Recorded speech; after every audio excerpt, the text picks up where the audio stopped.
I saw it, like I said, I saw it as like the best thing in my career so far. It was the best 2 years of my career that I had. And I was like, literally, this thing has ended. Welcome, ladies and gentlemen, to the Minds of Media. My name is Blake Panashevitz, and today's guest is a wonderful individual who is active in both working out and mental health. She is a host, interviewer, and content creator, having worked at many different events from the Pokemon World Championship to Call of Duty League. Please let me introduce Jess Brohard. Welcome to the show. Thank you so much, Blake. I'm so excited to be here. I'm glad you mentioned like the Pokemon World Championship because that's a deep dive. Like that was right around the time I also did the Tetris World Championship. Yes, I have that on here too. Okay, I was gonna say, I bet you found that one. If you found the one, you probably found the other. Yep. And those are two events that always stick out in my mind as like, wow, what a wacky, cool career I've had. That like I've done things that because I didn't even know that competitive Tetris was really a thing until I got a call being like, hey, can you come to Portland to host the Tetris World Championship? And it was cool because I'd never been to Portland before, so it was a really fun, memorable trip for me. Yeah, it's so weird because I remember seeing on Twitch, it might have been like 2 or 3 years ago, like Tetris, like the championship where these two people are playing. And I'm like, wow, I never knew this was a thing. Like, right. I mean, I'm not surprised. Yeah. I'm just waiting for like the Pac-Man like world championship now. Like, well, have you played like Tetris 99 on the Switch? I have not. I don't own a Switch. Oh, okay. Well, that's your first mistake because the Switch is an amazing console. I don't know. I just love the Switch so much for. I don't know. What I use my phone. I'm on the mobile games. Okay. Let's go with all those. Well, see, then you would like the Switch because it's mobile gaming. There's Tetris 99, which is a Tetris battle royale. It's literally like who can be the last man alive playing. I don't know. It's fantastic. Yeah. You should get a Switch. You should play Tetris 99. Okay, I will maybe look into it. I'm awful at Tetris. I remember playing old Tetris on like. Maybe it was like the PlayStation or one of those old systems. I remember trying to play it and I was never very good at Tetris. The only game that I've actually ever been like semi-decent in was like League of Legends. I was like the only game that I like hit. I hit Diamond. I was like, I've hit the bare minimum of what is maybe considered somewhat okay. And now I will stop playing this game. And that's a hard game to get good in, I would say. I mean, MOBAs in general are pretty punishing. I think FPSs are harder. Okay. Like well, it just depends on your type then, I guess. Yeah, I always have a lot of respect for people who can play FPSs because I cannot aim to save my life. I mean, neither can I. Well, but then I can't really play MOBAs either, and I try. So okay, well, I don't know. Fun. These are reasons why you and I are not pro gamers. Why we're sitting here doing this instead of like out there on the sticks making the dollars that way. Yeah. I also wouldn't ever want to be a pro gamer. I won't lie. I've worked with them. Like they're. Yes. I don't think people realize how insane the schedule is for being a pro gamer. It is crazy. It is hard. Right. The hours are difficult, and you do not get nearly as much recognition as like the work you put in. And even the high payments, like unless you're getting paid a ton. Like if the amount of hours you work to actually what you get paid doesn't actually wind up being nearly as much as you might think just because of the hours you put in. And that is like getting better thanks to things like players unions becoming more mainstream. And I know not like all scenes have adopted those, but I know like I always hear a lot about in like Counter-Strike about like players unionizing and stuff like that, which I think is fantastic. The PSA. Yes, exactly. Yeah. I had Sir Scoots on here who helped create that. Great. Yeah, he's fantastic. Yeah, I always see him pushing things like that. And I think it's fantastic because like there's a lot of especially younger players who probably like can easily get taken advantage of. And like back in the days, it kind of felt like all pro gamers had to sort of go through that and like pay their dues. And now like people that are sort of like our age, or I'm 32, so I assume you're like probably around that. I'm going to be 29 in January. Okay, yeah. So there we go. Yeah, exactly. So like pro gamers who kind of are around our age now, like are sort of realizing, well, we don't want the next generation to have to like go through what we had to go through. And we especially don't want organizations taking advantage of them when they might not know better. See, I actually don't think players unions are going to work. Okay. And I think the PSA is a very specific exception to the rule. Okay. Because I think that most of the time players unions are only really successful when they all have to actually come together for a unionized thing. And for the PSA, that happened because of the what ended up happening was for Counter-Strike, they tried to force all the players into a league. And they were like, no, we're not going to do this. But if you look at something like League of Legends, which Riot made their players union, something like that really scares me. And only this year are Riot not actually running it. So I don't know how much they're going to run. And they're actually players associations because unions, I think, are specific to the state as far as their laws, and associations can be national. But I didn't even know that. See, so that's why I'm not the one making the rules. I'm just having opinions, you know? I mean, that's okay. No, I think it's good. I think it's still good to talk about and educate people on. We're going to start this interview off, I think, easier before we get into hard questions. One of the things I learned about you is you like Dungeons and Dragons. And I am a huge Dungeons and Dragons fan. Okay, you're probably a bigger fan than I am. That is true. I'm a bigger fan than most people, though, so it's not really fair. I have a 3D printer, and I actually print out miniatures and stuff like that. So it's not a fair comparison, to be fair. But you like Dungeons and Dragons. How long have you been playing? I've been playing on and off since high school, very, very lightly, though. I've always only dabbled. And for me, what's so fun about Dungeons and Dragons, or any, I would consider myself more of a pen and paper RPG fan than a strict Dungeons and Dragons fan. For instance, one of my friends is a great DM, and he ran us through a campaign called Honey Heist, where you play a bunch of bears. Oh my God, it's so fun. It's so fun. It's just a one sheet, one off. I think it took us 2.5, 3 hours, we just kind of got 6 of us together and did it via, Discord video call one night. And it was just super fun. And I think what's so fun about those is that you can just be so creative, and it's such a social thing. And it's especially in the age of COVID, it's what we really need. Cause that's the one thing that it's a little bit I've been saying this about board games, is that board games are so fun because they're so social. And then that's one area I'm personally kind of hurting in a lot is I really miss that social intimate gathering of having 6 of your close friends. And it's you can do it via Zoom, Discord, whatever, but it's it's not the same, it's not the same. Yeah. No, not at all. I can relate to that a lot. One of the things that we used to do is the only times I really leave my house is when I was going to the gym or when I would go out to eat, which are very polar opposite things. I know. Okay. They're literally the opposite extreme. Okay. One of them I'm trying to be better. The other one I'm trying to gorge my face out. But, since COVID happened, we don't really get to, I don't go to the gym because I live in Florida, and it's terrifying in Florida. And we go out very occasionally, but it's not nearly as much as we used to, because it's just I have to be really depressed and be I need to go out. Yeah. It's awful. And it's so interesting how because I feel really, really bad for people like you who do you consider yourself more of an extrovert, by the way? I'm an introvert. I would say I'm more of an introvert who forces myself to be extrovert.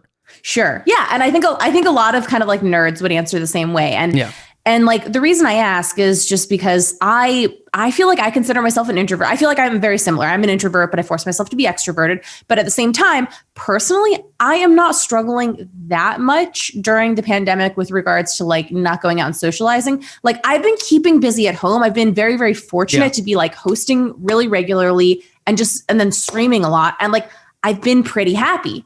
And I just feel so bad for the majority of fucking everyone else, because I'm sitting here I'm not struggling that much, to be honest. My mental health is in a really good place right now. And I get enough social interaction from Twitch and stuff like that. And I have my 2 little dogs here, and I feel great. And I feel really bad because, a lot of people are not as happy as I am during this. Think for me, it isn't so much socializing. It's that I'm forced to not leave the house as much. I think that's the actual issue. I don't actually want to go out and hang out with people necessarily. Sure. But I want the ability that I want the option. Okay. I don't want to feel caged, and I just feel caged, I think is the... See, and that makes perfect sense. But I feel the exact opposite. I feel I don't want to go out, but I feel I should want to go out. And I feel if people invite, which I feel I don't really get invited out, especially not to the bars. Cause as we talked about, I'm a recovering alcoholic. I don't drink anymore. So it's not my friends are inviting me out to the bars anyway before the pandemic. And then now there's just no pressure at all for if they're going out, then I'm all right, you guys can have fun, spreading the disease. I'm not going to be there. There's just no pressure, I don't have to turn anyone down. I don't have to go anywhere, and it's a beautiful thing. Yeah, I mean, I'm such a hermit. I don't think it's a bad thing though. I think that those are the people who they should. I feel very grateful for them. People who are okay in this, I feel very grateful for, because it's bad everywhere else. I know. Just, and I feel part of it might not just be COVID. At least for me, I think a lot of it is the overall stress when you look at the economy, when you look at our election cycle that has been going on, the politics. It's a combination of we have COVID, where we've had an insane amount of people who have died. We have the election, which is a complete, like, just the political climate is a fucking mess. Yeah. And then we have like the unemployment because like me and my girlfriend lived together, and she got furloughed for like, I don't know, 6 weeks, 8 weeks. And I don't think people realize that, yes, you have unemployment, but she was literally working again before she ever got any of that unemployment. Yeah. Well, yeah, like, and same thing. So yeah, my boyfriend is self-employed. He's a personal trainer, but like gym's closed, you know? So I live in Ohio, and in March, I think it must've been like April or so is when our governor decided to close all gyms, you know? So then he was like, well, shit, I'm out of work, you know, like, and it was kind of a, you know, not great moment for a while. And then things have opened back up in Ohio, which is, I have mixed feelings. Yeah. Things are, you know, it's a pandemic. It's not an ideal situation, but yeah, same thing. And then finally, like, I think for a while also self-employed people either were not eligible for any sort of like pandemic unemployment assistance. And then now they are, and it was just a whole, who knows what's going on anymore. Right. Yeah. I don't know. I'm hoping it gets better come January. That's all I'm hoping. Yes. I feel like everyone's just holding out for January and hoping that everything works out till January. Yeah. So I don't know. It's interesting. So you mentioned you live in Ohio. You also went to school or in college in Ohio. Did you grow up in Ohio? Is that where you are just born and raised? Yeah, I did. I'm born and raised here in Columbus, Ohio, went to The Ohio State University. And then for a year out of college, here's my whole kind of elevator pitch or my spiel of my life story. So for a year after college, I stuck around here in Ohio working a like 9-to-5 desk job that I hated while I was trying to get into gaming. Yep. And then so I graduated 2010. So I was like all of 2011, I was working that job. And then beginning of 2012 is when I got a job offer out in San Diego. Yep, with MMO Attack, right? Yes, exactly. Yep. So I moved out to work for them and lived there. So I lived in San Diego for a year, and then I got my job offer for Curse. So I moved to I moved to Alabama, Huntsville, Alabama, actually, which is where Curse was headquartered at the time. And I lived there for about a year and a half, and then back to Ohio for about a year, and then moved to New York for a year. And then I came back to Ohio. And so, I've been here on and off basically my entire life. So I actually grew up in Upper Michigan. So I'm not that great. far from Ohio, Midwest. So. Yeah. Yep. So I'm like way up I'm not like Detroit. Everyone says Detroit when they think Michigan. I'm like the UP, like Michigan. Upper Peninsula. The Upper Peninsula of Michigan. Okay. Next to the Great Lakes. Yeah. Lots of snow. It's awful. That's why I moved to Florida. But it's nice in the summer. My brother-in-law's family has a lake house on, I'm trying to think of the city that it's in, because it's obviously it'd be on Lake Michigan though, right? Is that, or what other lakes are up there? There's a lot of Great Lakes up there. There's a lot of Great Lakes that Michigan touches. Okay, never mind. Well, well, I've been to Michigan. I've went to one of your lakes. It was beautiful. I enjoyed it. Thank you for having me. Kind of looking at growing up, what did your parents do for a living?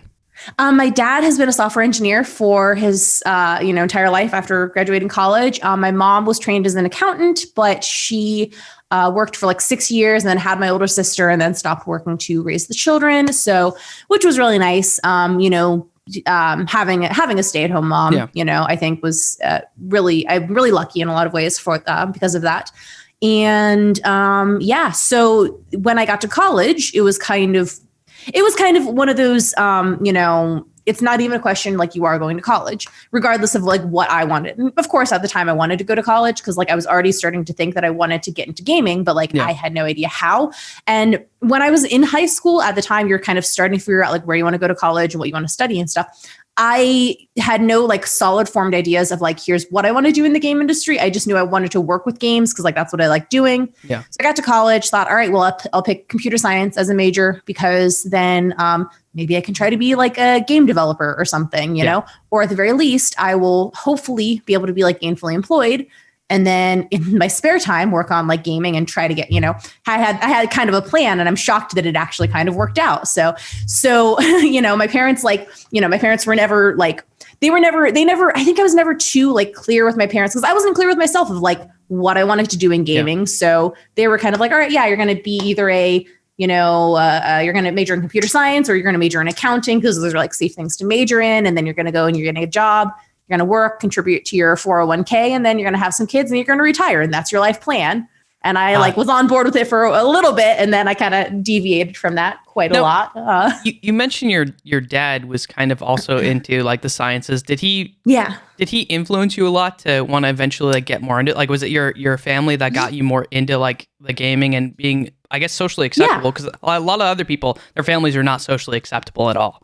Yeah. Well, because my dad was a gamer in like the 80s. Yeah. So on, the NES and like arcade games and stuff like that. So, we always had video games in the house growing up. So like as soon as I was like able to walk, I was playing like Duck Hunt and Mario with my dad on the NES. And then we didn't have a Super Nintendo, but we got an N64. I think we had a Sega Genesis instead, but like around that time, and then like the N64, when things were starting to get kind of 3D, my dad started to get like motion sickness when he played games. So he stopped gaming, but like me and my sister kept going. Yeah. And then for a while though, here's kind of a fun story. So another way, here's another sort of way I got into gaming and stayed into gaming. We were taking a trip to Florida. Maybe it wasn't Florida. Shoot. False memory. We did. We were taking a car trip somewhere. I was pretty young. I was probably 5. We were taking a car trip somewhere. And it was a long drive. It was at least like a 12-hour drive, I think. So my parents didn't want me and my sister to be fighting in the car, and they didn't want us to be bored. So they bought us each a Game Boy. Mm-hmm. And I just did not touch mine. And I just watched my sister play hers the entire time. So it was like Twitch before Twitch, you know, like I had no interest in playing the games myself. I just wanted to watch her. And then she ended up like kind of growing out of games when she got to like middle school, I think. And then I just never grew out of it. So it's interesting you mentioned that, because you also did a Medium article where you actually talk about this, where getting in middle school, it seems that everyone just suddenly shifts in their, I don't know, the like social like viewpoint of gaming. That's in my mind when we got to middle school was in my mind. So that was at the time that would have been like 1999, probably would have been my 6th grade year. And like, so I like, it was literally, I remember thinking how weird it was. Like my friends who like I remember we were at my friend Elizabeth's birthday party, and we played Mario Party and Mario Kart on the N64. We had it so much fun. That was like our 5th grade year. And then we get to middle school, and I'm like showing up like, oh yeah, anyone want to play some GoldenEye? And they're like looking at me like, we don't play that. And I'm like, what the fuck is happening, you guys? And like, I remember like talking about Sailor Moon to them, and they were like, ew. And I'm like, what the fuck? We wrote fan fiction together, you bitches. Yeah. Like, don't come at me with that ew bullshit. Like it was a very weird, like betrayal moment of like, I don't know. And I didn't understand. I still don't understand. I mean, I kind of do, but because I think at the time, maybe there was a lot of like media messaging around like, because you get to middle school and you're starting to be like, oh, noticing boys and stuff like that. Yeah. And maybe that's what it was. Maybe they thought like, oh, boys don't want to date girls who like boy things, or I don't even know if that's what it is. Cause again, I don't really know their motivations. I still don't understand their motivations. Like as an adult, I'm trying to look back into like the psychology of like, why did they suddenly decide that video games were disgusting? And I don't think, to be fair, it's not like I think that it was all girls in my grade thought that. I just know that was my experience with that group of like. Was it weird when your sister did it though? Cause I mean, if it happened 3 years, the thing is, I don't remember my sister having that same attitude about it. And that is like also like, because that's why maybe it didn't strike me as weird. Well, because that's the other thing is like, it was, to me, it seemed like it was just her friends didn't really like it. So that's why she kind of stopped playing games. Whereas I remember like my friends giving me a little shit. Like they were like, I don't know, they were being little bitches about it, As children do. Children are awful. Yeah, I should probably forgive them, but like I'm still, that's a chip I still have on my shoulder, I think. No one's perfect, right? We all work to be better. Yeah. So growing up, what kind of kid were you? Were you the studious? I'm doing really well in all of my, because you obviously graduated from college. Were you like really good, like across the board, school wise? Did sports, band kid, like. I was a band kid. I was from a pretty. You played clarinet? I did. Woodwinds, sweet. I was flute and piccolo, but then I also I was in jazz band also in high school. I did played saxophone as well. So I did a lot. In high school, especially, I was very like try hard, very studious. I remember not like trying too hard until high school. I remember like I was a pretty smart kid. So a lot of things came pretty naturally. A lot of things I didn't have to try at school throughout like middle school. And I was a pretty, like rule follower, stay in line, don't make waves, don't cause trouble. And I remember a few times, I remember one time I was in 5th grade and, I was a kid, so I was getting excited. I was probably on a sugar high. A couple of kids were running around the classroom. So I was running around the classroom with them, and then we all got in trouble. And it was the first time I had ever been in trouble in my life. And I cried so hard. And I still remember the intense feelings of shame of getting in trouble, Yeah. And so I was a rule follower. I did not, I was very okay, if the teacher says you do something, you do it. You don't question it, kind of thing. Anyway, and then high school, I was very studious, very, you school, you study, you go to band practice, you come home, you do it again. And you do all the extracurriculars because it's got to go on your college application, and they want you to, I remember, I think we had some sort of volunteer club that I also joined as a sophomore. And then, I followed my big sister's footsteps in a lot of this because she was, doing everything right. She joined this volunteer club and then worked her way up through the ranks and became the president of it. Yeah. That looked really good on her college application. So then I did the same things, and I wasn't the president. I was the vice president or something. I was always following in my sister's footsteps, but not quite as good as her. I was when you make a carbon copy of something, and so it's a little bit blurry, not quite as good as the original, but it tries really hard. That was me. Yeah. So did that ever have, I mean, that's gotta be a weird thing, just constantly following in your sister. I mean, it doesn't sound like it was really who you are. I guess that's what I'm saying, is it sounds like you were doing something else that everyone wanted you to be, not the person that you were.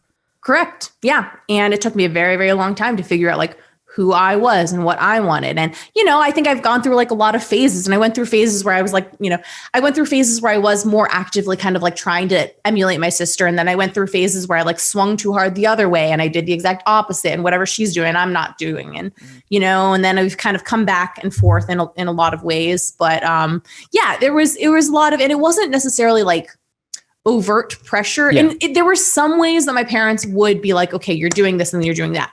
And then there would be other ways when they wouldn't say that, but it's just, they'd be very disappointed. So it was highly implied. Yeah. Yeah. Well, and even, my mom kind of owns it. She says she's a tiger mom, she abides by the tiger mom philosophy. She, I don't know. Are your parents from the United States? Because I've only ever heard Tiger Mom applied to people who are first generation. Right. That's why I don't know if my mom's going to watch this, but I have some very, very mixed feelings about her identifying as that, because she is a quarter Chinese. Her dad's dad came over from China in the early 1900s. So my great grandfather, her grandfather. But my mom doesn't speak a single word of Chinese. She couldn't name probably more than 2 cities in China. Her father didn't speak any Chinese or teach her any of the culture. Yeah. So that's the one single thing that she picks and chooses and goes, that's why. It's because we're part Asian. And that's why I want you to be very smart and studious. And to me, that feels a little bit racist. It sounds like a very bad way to justify maybe some behaviors that maybe weren't the best. That's what my therapist says as well. Well, I was going to be a therapist. That might be why I well, I know you have the psychology background, Yeah. I just find it interesting that you said, because I've had a lot of people on who are first generation because of esports. A lot of them are first generation. And especially getting into esports, their families were not happy, and it was very bad, for a lot of them. So No, my parents are just white, and they, it's you said it, not me. So it's fine. No. That's interesting though. But so she was probably really hard on you, wanting you to. Did you ever have a bad grade? Do you ever? The bar was different for, I think me than for a lot of my peers. And so for instance, I did all the AP classes in high school, graduated with a 4.2 GPA.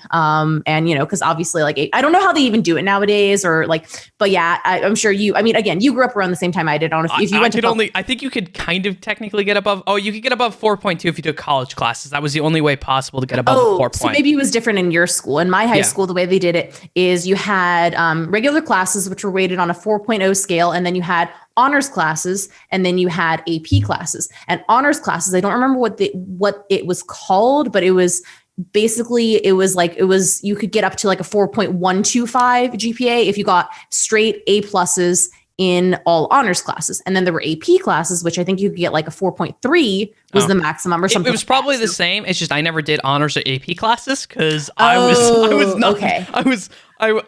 not that smart in high school. I didn't become like semi-intelligent until like college. When everyone else, because like I struggled through high school, and then when I got to college, I was used to struggling, so it was like, oh, this is basically the same thing. And then everyone who like skated their way through high school got to college, and they were like, what do I do?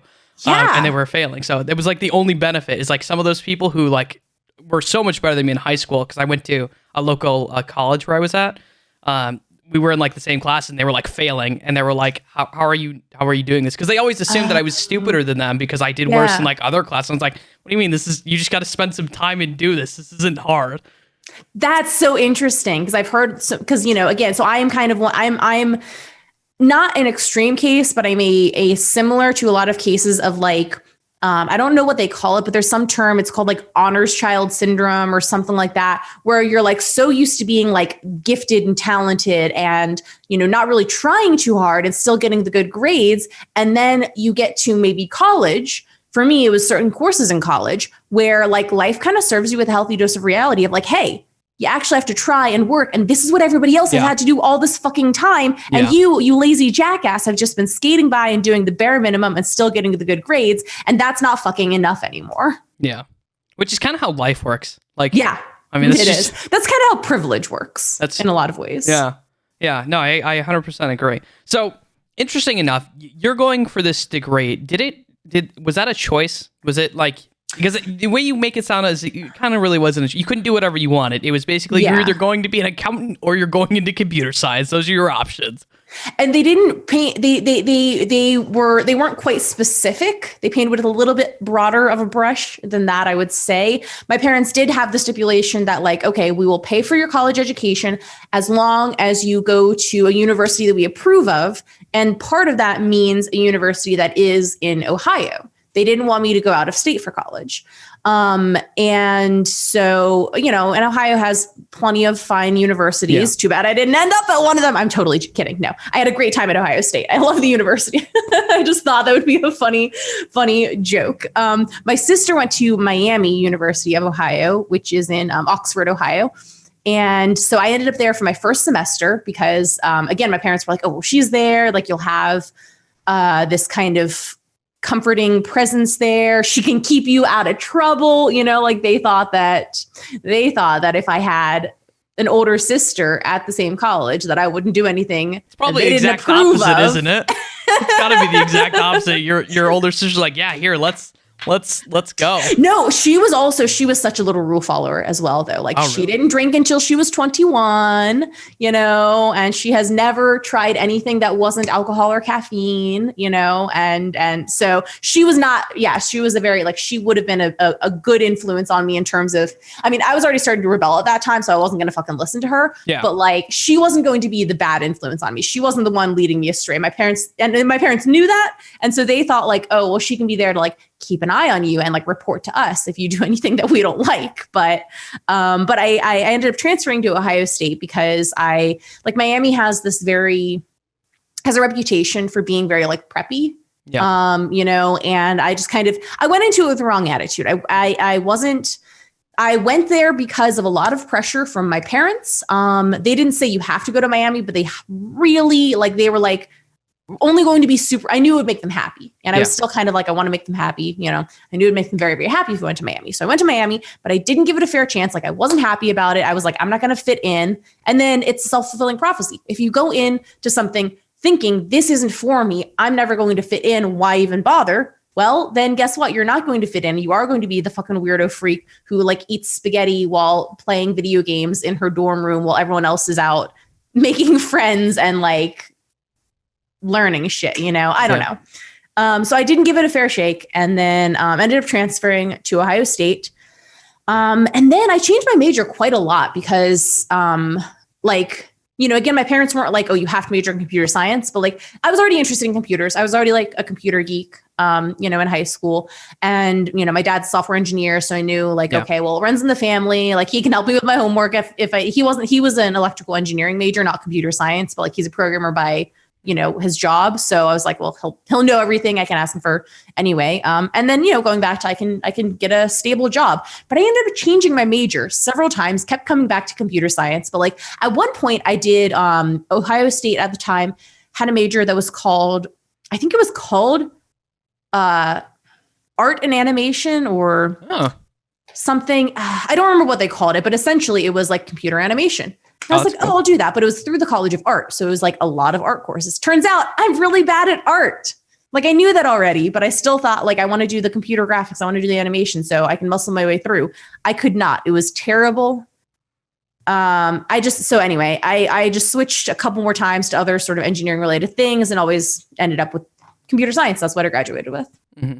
So going through that entire time, doing this computer science degree, it's not really what you want to do, is it? No, it was, it wasn't what I wanted to do. I even like I remember one thing that always stands out is, so for the major that I did for computer science at Ohio State, you obviously have to take like a certain number of whatever electives and a certain amount of programming courses and a certain amount of math courses. And I basically took like the bare minimum of the actual programming that I could. So like you had a couple, like you could choose a specialization. Yeah. And like most of my like peers were basically choosing to take as many coding classes as they could and like actually learn this stuff. And I was like actively trying to avoid that. I was like, oh, if I can take, this like, I don't know, operating systems or whatever, anything that's not like actual coding. And like, now I look back and I'm like, well, that should have been a sign that like, I didn't want to actually do this. Like I had an internship where I was doing programming. That's the only time I've actually worked as a coder in my life. And I was so bad at it. Like good thing it was just an internship. It was only 3 months long. There was literally for no way. An aerospace company too, right? Yes. Ball Aerospace Technologies Corporation in Albuquerque. And cause it was there for me to, it was a sweet setup. It was there for me to get paid to learn. They were not actually expecting anything out of me. They had 2 summer interns. It was a smaller branch, I don't know if it was I don't remember now if that was it must not have been their headquarters because it was kind of a smaller location. So they only had, because they had another one their main one was in Colorado, I think. Oh yeah, because they had this summer intern program. Now I'm all like remembering it all. They had this summer intern program and they had like 3 different locations. The other 2 locations had like these huge, like 20 interns. And they were always doing these bonding activities. It looked like the most fucking fun I've ever seen in my life. And then it was like me and this one other intern at like our branch, and everyone else there was like 45 and he and I were like 20. I turned 21 while I was there in New Mexico. And it was just like me and like one other person my age. And like, I don't know. That's completely besides the point, but it was literally like, there were no expectations for us. Yeah. Like it was just there for our benefit. It was like completely like for us to learn. So it was a great setup, but I was very bad at it. And that really kind of cemented in my mind of like, I'm not going to be a programmer. So the one year that I like used my degree out of college, I wasn't working as a coder. I was like, technically a computer science degree was required, but it was just spreadsheets all day long. So spreadsheets. I love spreadsheets like, so much. I love Excel spreadsheets. I use them all the time. Like I was having a conversation the other day. They were like, we hate Excel. I was like, I use Excel in like my daily life.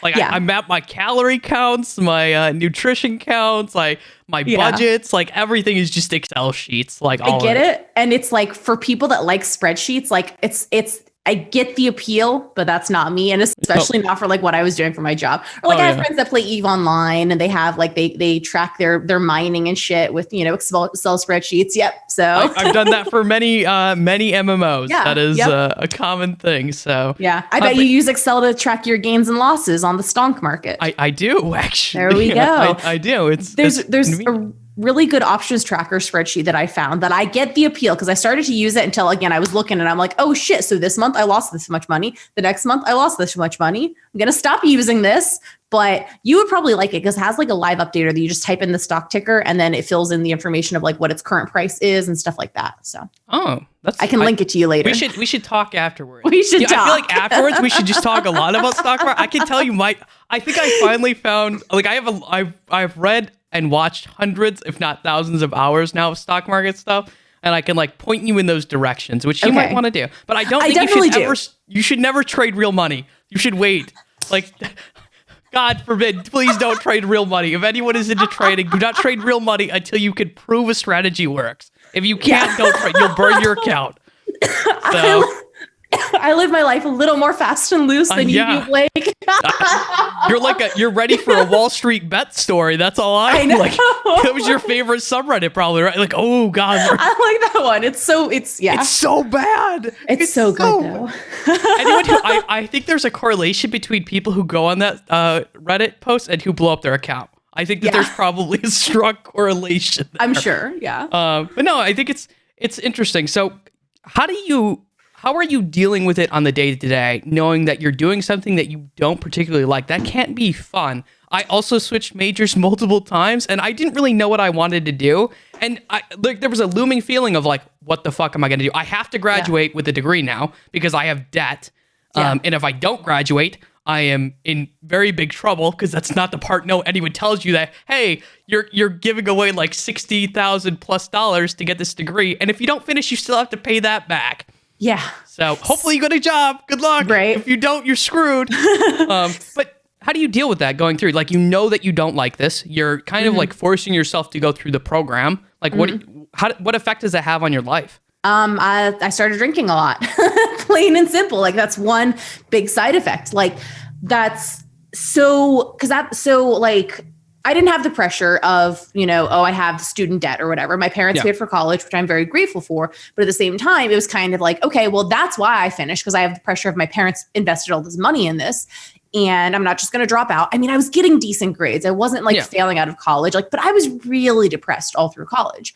And to compound things, like I remember I had my sophomore year, I fell in with this group of friends who became very, very tight-knit, very close friends. And that was the group of friends that I kind of started drinking and partying with to begin with. But then during my senior year, I broke up with my boyfriend at the time. And it was one of those where all my friends went, on his side and completely cut me out of their lives. And even a couple of them blocked me on Facebook. And I'm like, great. So it's the middle of my senior year. I have no boyfriend, no friends. And it was also I'd broken up with him because he fucking cheated on me and everybody sided with them. So it was I just had gotten cut out of a group of friends, had no boyfriend. I'm just well, fuck. I made a group of, so during my senior year, I made a group of online friends. And I, of course I'm I'm miserable. I don't want to do this as a living. I want to get into gaming, but I don't know how. So my senior year of college, honestly, is when I kind of started self-isolating and just drinking alone. But the way I, didn't categorize it as drinking alone was because I had a lot of friends from, at the time I was really active on the Destructoid forums. Do you remember Destructoid? I do. I think someone else owns it now, and I know the person who owns it now. Nero? Oh, never mind. Nero was the old. I didn't really get into it when, because I'm a really odd case of esports gaming person where I actually didn't really get into the internet until I got into college. I basically played one MMO from 6 to 16, and then a different MMO from 16 to 21, and then League of Legends came out, and my life was changed. Okay. So. Where was I? Oh yeah. So I was really active on the Destructoid forums. And so again, I'm I don't have any fucking friends IRL. So, every weekend this group of friends that I used to hang out and party with are, hanging out and partying without me. And I'm just well, shit, I guess I'll drink alone. Oh wait, we can have a little, I don't remember what I think we used Skype. We used Skype videos back then. Cause this was in 2010. Yeah. I think. That would have been Skype. People were still using Skype pretty exclusively. Yeah. So we all did Skype video chats and we would all drink together. And again, so in my mind, I'm I'm not drinking alone. And look, these assholes are getting shit faced too on the internet. This is totally normal. And then that kind of thing just continued. I graduated college, went to work at a job that I hated, and I was miserable. I was very, very depressed especially I remember that really, really starting during my senior year, like I said, of college. And then throughout that entire year that I was working at this day job that I hated, trying to get into gaming and, again, not really having any friends, having no social life. I was horribly depressed. So yeah, I didn't deal with it well, to answer that question. So I want to kind of delve in a little bit here. And if I get too touchy, don't be afraid to let me know.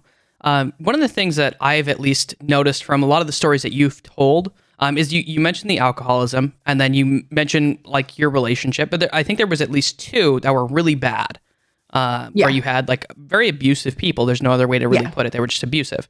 Do you think that that's because a large portion of how you viewed yourself? Like, did you not view yourself as like a good person? Like, what was that viewpoint that you had of yourself? I don't think it wasn't that I didn't think I was a good person. I think that looking back, I don't think I thought too hard about like what kind of person I was. I just didn't really care too much. I really sort of viewed everything as things happening to me. And this is a sort of a core thing of like alcoholics and alcoholism a lot of the time is we tend to view the world as things happening to us, and then we're just reacting to it rather than bothering to think like, what is my part in this? Where's my responsibility?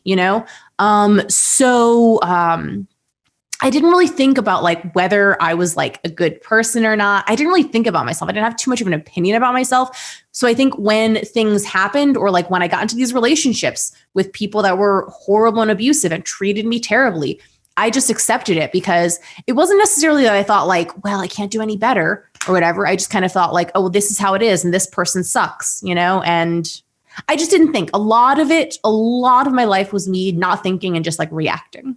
Mm-hmm. So you're just kind of going with the flow. Yeah. Yeah. I mean, that's kind of what you were like, you did.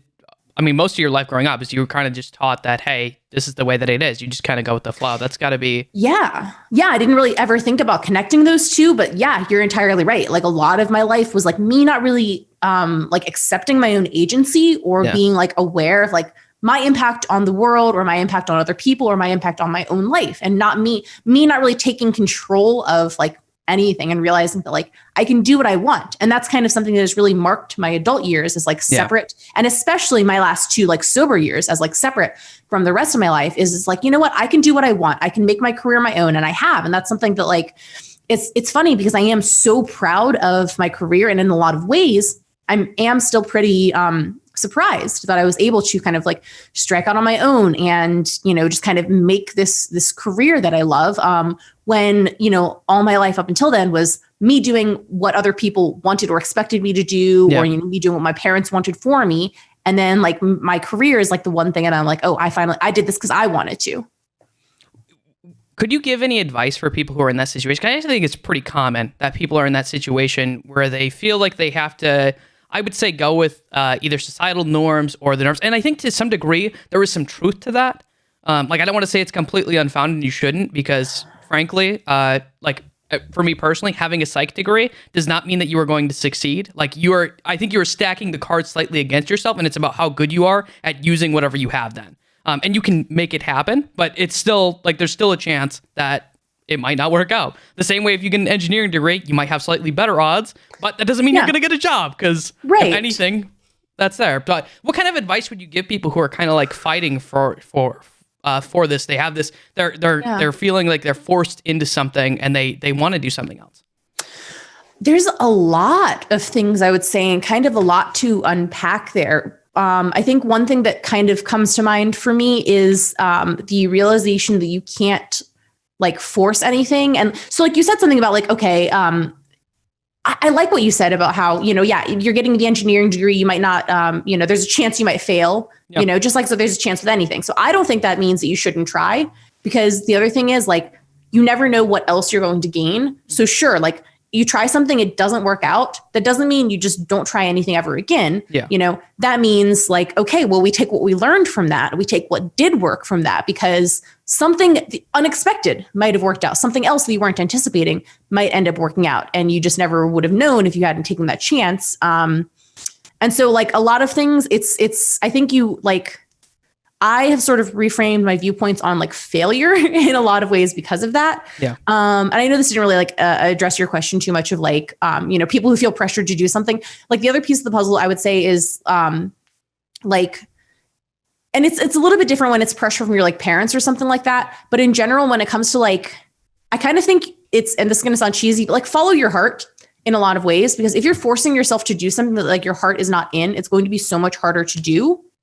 And like, it's just forcing, like we all have like, and again, it's also going to sound cheesy. Like we all have our own like unique gifts. We all have things that make us different and things that we are better at and things that we are worse at. And it's horrible when you are not good at something, but you force yourself to try to do that thing anyway, in terms of like, if you put, and I don't mean don't do anything you're bad at. This, what I mean by that is like, if there is something that is, and again, I don't want to say it, I'm trying to choose my words very carefully because I don't want to like discourage anyone from doing anything, but I also don't think that you should put all of your eggs into a basket if, you know, that basket doesn't really have like your whole heart in it, you know, like don't put your everything into like do what you want. Okay.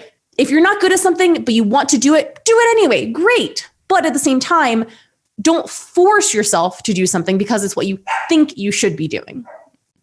I think that's good. See, I have a lot more, I think, a pessimistic outlook. And I think it's because I worked in esports. Because like the most common question for anyone who works in esports, like by far, is how do I get into esports? Yeah. I think it's an awful question, just in a general. Like, because if you can't answer that question, you're probably never going to make it in esports. Like that's kind of the fundamental crux is that everyone has to kind of figure out their own way, and it changes as time goes on. But generally, like the actual advice that I would give to someone is that you shouldn't get into esports. You should get into something else that works in mainstream society and sidestep. Like I think that's probably actually like the best way. Because I think that going against the flow is just generally harder. And I think that in the United States specifically, we don't have healthcare or any other benefits. And so frankly, I don't know if anyone else has not had insurance. It's fucking terrifying not having insurance and needing it. So like that in itself is like, I guess one of the things why I'm like more pessimistic of like, you should probably do something that maybe works at least somewhat in mainstream society or works with the flow, just because our it feels like, at least in the United States, is not as set up to protect you. Well, and that's the exact same advice I've heard a lot of people say, which I do think is there's definitely something to that, especially these days. Like 10 years ago, it was completely different, but especially these days, the game industry and esports needs fucking everything. No matter what, like if your goal is to work in esports, cool, do whatever the fuck you want. Like get a degree in maybe accounting, because look at all these fucking esports companies. Who do you think is doing their payroll? Fucking accountants. Like it's not those little like dipshits out there who make YouTube compilation videos and go, oh, I want to work in esports. They don't get hired as fucking accountants for these esports companies. No, it's the assholes who went to college and majored in accounting, you know? So I think like, I guess I would completely agree with that. Like do something and then turn it into an esports something instead of like, don't put the cart before the horse. Yeah. I think I agree with that. I like that, Blake. Thank you. You know, I really enjoy talking with you. I'm just going to throw it out there now. Like normally I wait to compliment you till the end, but I like... Thank you. That's a very nice thing to say. Yeah. So you're working at JP Morgan, and then all of a sudden you're on the side of doing JP Morgan. You are doing some video content that is not paying you very much. Right. I believe you quoted it saying $50 a video, and it would take you 12 to 15 hours to do. Yep. So you were doing that. I guess my question is, at this time, you're doing these other things, and the drinking doesn't stop, does it? Right. It does not. What kind of alcoholic were you? Because everyone assumes alcoholics are people who drink just all the time, which isn't true. Like that, there's many different types of alcoholics. There are some that are just weekend binge drinkers who are just gone. There are some who can drink every night. They're very different. So what kind of alcoholic were you? I was all of the kinds because I had a 13-year-long drinking career. I started drinking when I was 17, and then Oh, you started early too. Yeah, it wasn't when I was 17. Like I say that I consider my drinking career to really have begun when I was 19. Well, I was 17 when I had my first drink is what I will say. I was 17 when I had my first drink, but I was 19 when I really began drinking. Yeah. So I went in different phases, you know, of alcoholism as far as what it looked like. It's looked like many different things depending on, you know, where I was at in my life. And I'm so glad that you mentioned that, because you're absolutely correct. And so many people don't understand that. And that is something that keeps alcoholics drinking for so long, is they think, well, I don't look like what I think an alcoholic looks like. My drinking, they go, well, I don't drink every day. Or they go, well, I don't black out. I only drink on weekends. You know, I don't do this. I don't do that. That means I'm not an alcoholic. And what makes someone an alcoholic or not is not how much they drink. It's not how frequently they drink. It's not who they drink with. It's not whether they drink alone. It's why they drink. Yeah. And that is like literally kind of the spirit of like AA really is finding out those things about yourself and finding out why you drink. For instance, like to put it in perspective, I think when I was that year out of college, I was probably drinking most nights, I would say. Well, no, I wasn't because I was doing all that video stuff. So I wouldn't really have had time. Oh yeah. So that year, actually, I was a little bit still more of a social drinker because I lived very close to this one bar. I lived walking distance from this bar that like, I think it was like every Wednesday they would have like cheap burger night. So every Wednesday I would get like a few friends together and I would, walk over there. We would get cheap burgers. We would get a ton of drinks and we'd play euchre.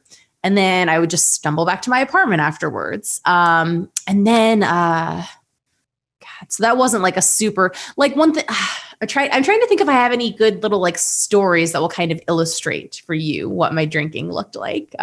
Cause again, it was different depending on where in my life I was. And there were times that I was hiding it better. There was times that I was operating more like a normal person. And there were times when I wasn't hiding it as well. But in general, the thing about alcoholism, I'm sure you know this, but it is what they call a progressive disease, which means it always gets worse, never better. There has never been anybody who has been like, maybe I reel it in a little bit and then it gets better. That's not how, if they do, they're not an alcoholic. It's just not how it works. It is a disease. Yes, exactly. I didn't really tell you this, but when I was working in mental health, I actually worked for a treatment center and I actually rebuilt their entire treatment center. So amazing. And like I've talked with like the National Drug Court Conference. I've done public speaking for them before too, when I was still doing that kind of stuff. So I'm very happy to hear that. Yeah. So I don't really work in it anymore because it's very stressful. The entire thing and mental health in like the business side is also fucked up. So I'm sure. I'm sure it's a mess. So but yeah. I guess when you were working, did other people notice that you had a problem yet? Had people started to cue in being like, or were you able to still kind of hide it from them? I would say, here's what I would say, is alcoholics always think that we're fooling everyone. We always think that we have it hidden really well. So if you would have asked me, I was fooling everyone. Yeah, I was hiding it well.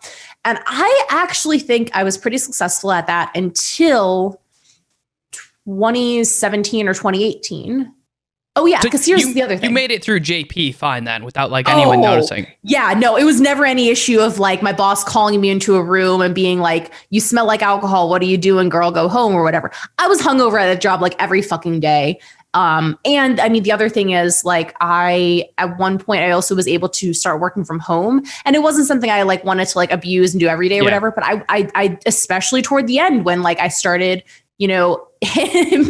getting really depressed and hating everything, I would work from home a lot more, so nobody at work ever knew. It wasn't anything like that. Yeah. And then here's something else I think I talk about a lot is the game industry is so like, how it works. It's so party heavy that that kept me in denial for a very long time. And again, you especially worked in some things and earlier on when it was more, so like Overwatch actually wasn't, I thought it was going to be much worse when I got into it because I'd heard stories about like CSGO, Dota, all that stuff. Overwatch wasn't nearly as bad as I thought it was going to be, but that's probably because they literally had them working 6 days a week for 16 hours a day. And the one day off, most gamers are like, I just want to stay home. I don't want to go out. And so I actually very rarely saw players. I saw talent a lot going out.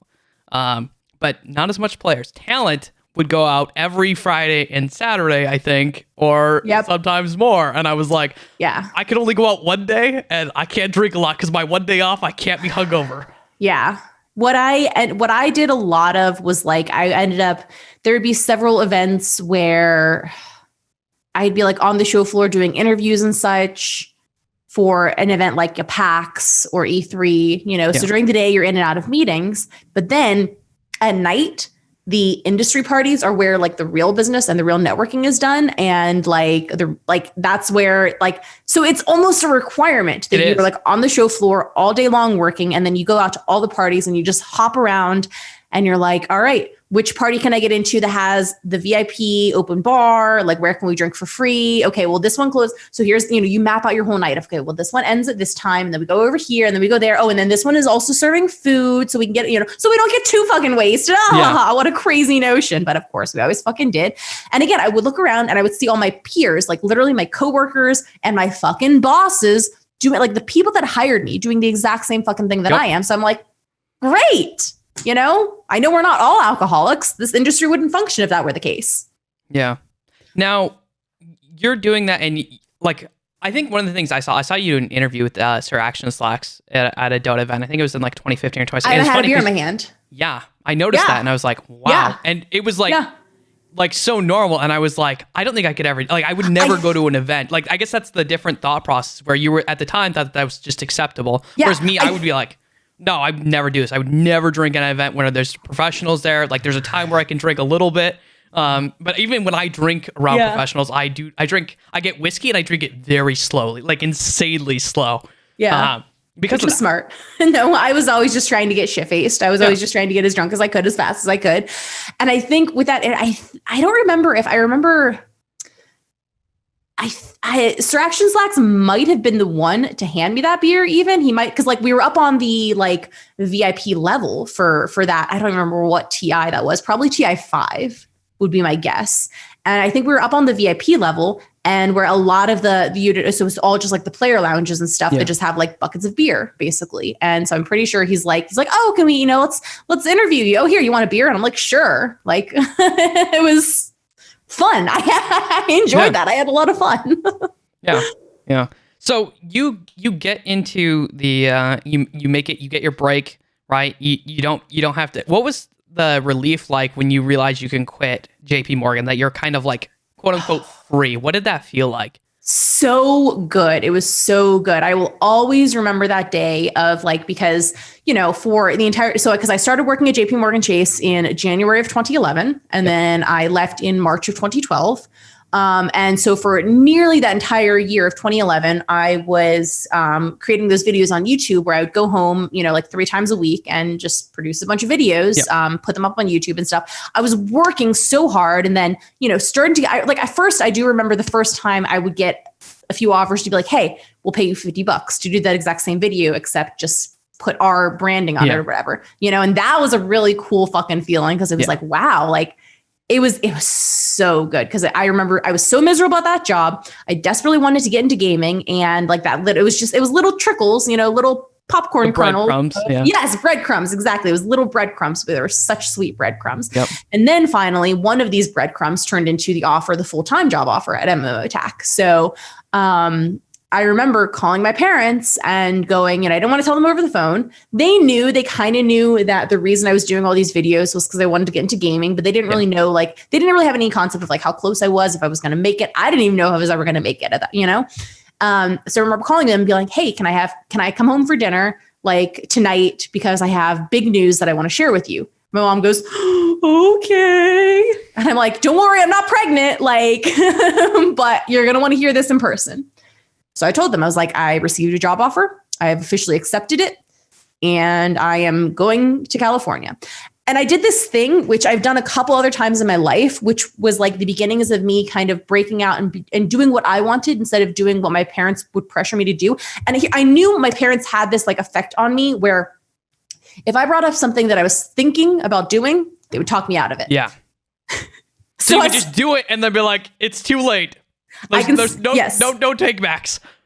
Exactly. I did that when I transferred to Ohio State. I probably transferred colleges for the wrong reasons, but I did it and I filled out all the paperwork. I literally got every single thing ready, lined up. All my parents had to do was send a check to Ohio State instead of Miami. And then that's when I called them and told them I was transferring. Same thing with this job at MMO Attack. I made sure every single little thing was in order. I think I might have even already told my boss at JP Morgan that I was quitting before I told my parents, because I didn't want anything I didn't want them to try to talk me out of it. I didn't want to take the chance of me going, oh my God, they were right. I should, and yeah.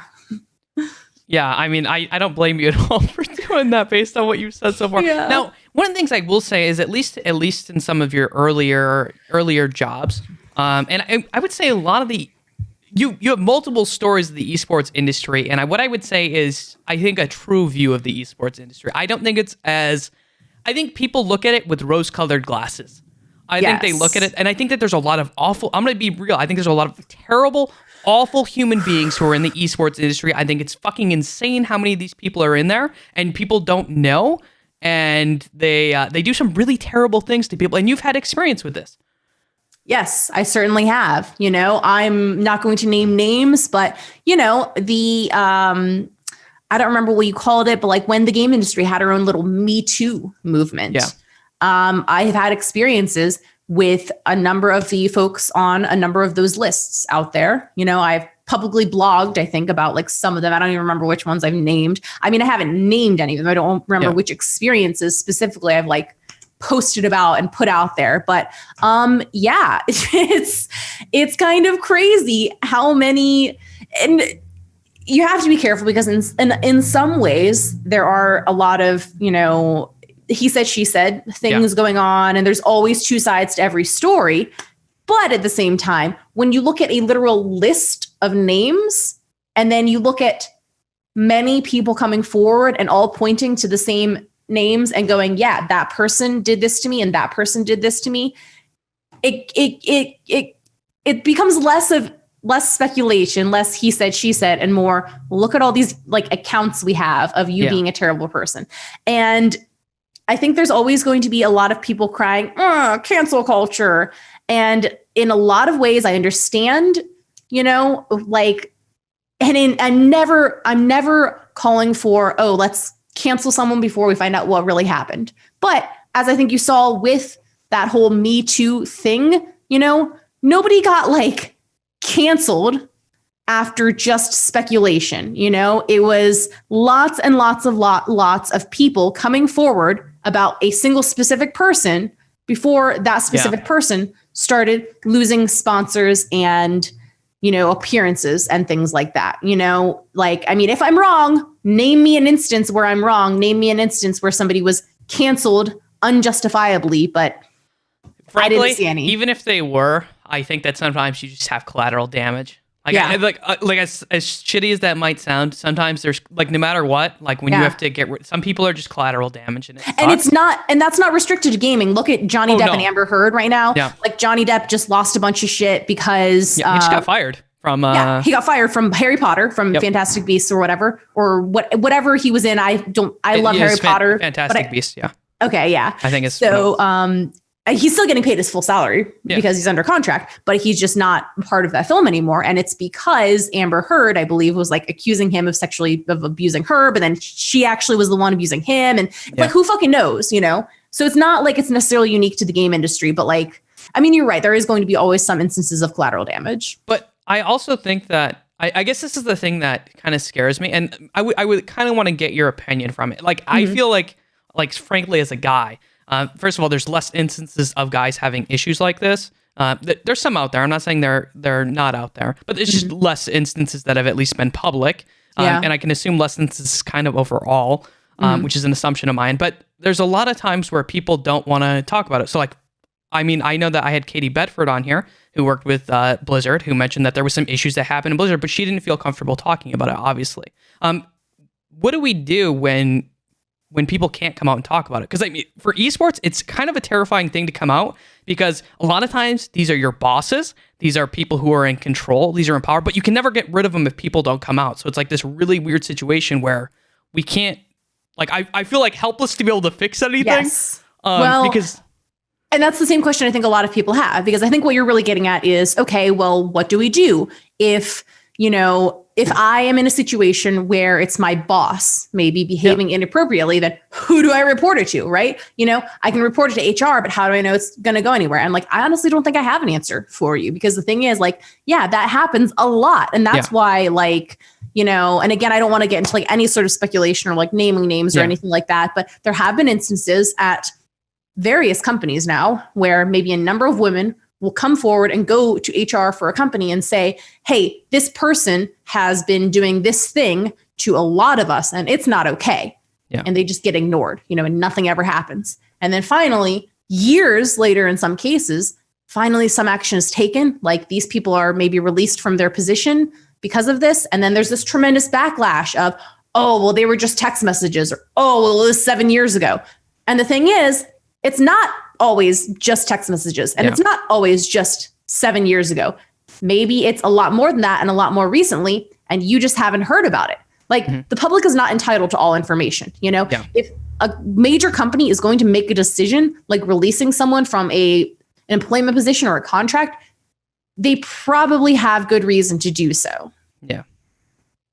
I think it's fascinating how much at least the esports industry, maybe it's the gaming industry in general, thinks that they deserve, like they're privy or deserving of any information. It's like insane to me, like how much they're like, oh, we deserve to know all of these things. I'm like, fuck you. You don't deserve shit. Right. And they're like demanding to see proof. They're like, where's the proof? He was canceled unjustly. Like, and I've seen specific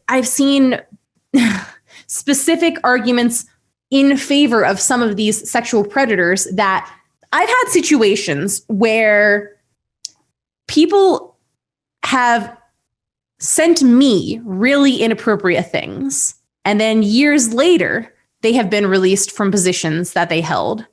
And then people specifically said to me, well, where's the proof? I literally have the screenshots. I'm not going to fucking show them to you. I don't owe you dick. Yeah. Literally. Yeah.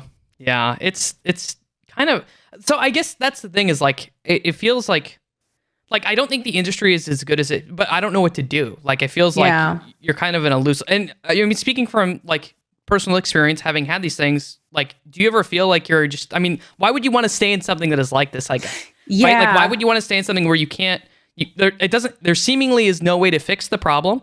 Because if you try to fix the problem, then you're also never going to be hired. So where do you, like, it's like a dilemma of like, do I want a job doing this?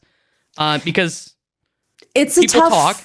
Yeah. Well, it can be a tough, I don't know. My whole philosophy has always been kind of be true to yourself. Sorry to quote like 98 Degrees or whatever, but like, don't, again, going back to like, don't force anything or whatever. Yeah. Like, also, like, I know who I am and what I'm about by now, and I stand up for what I believe in.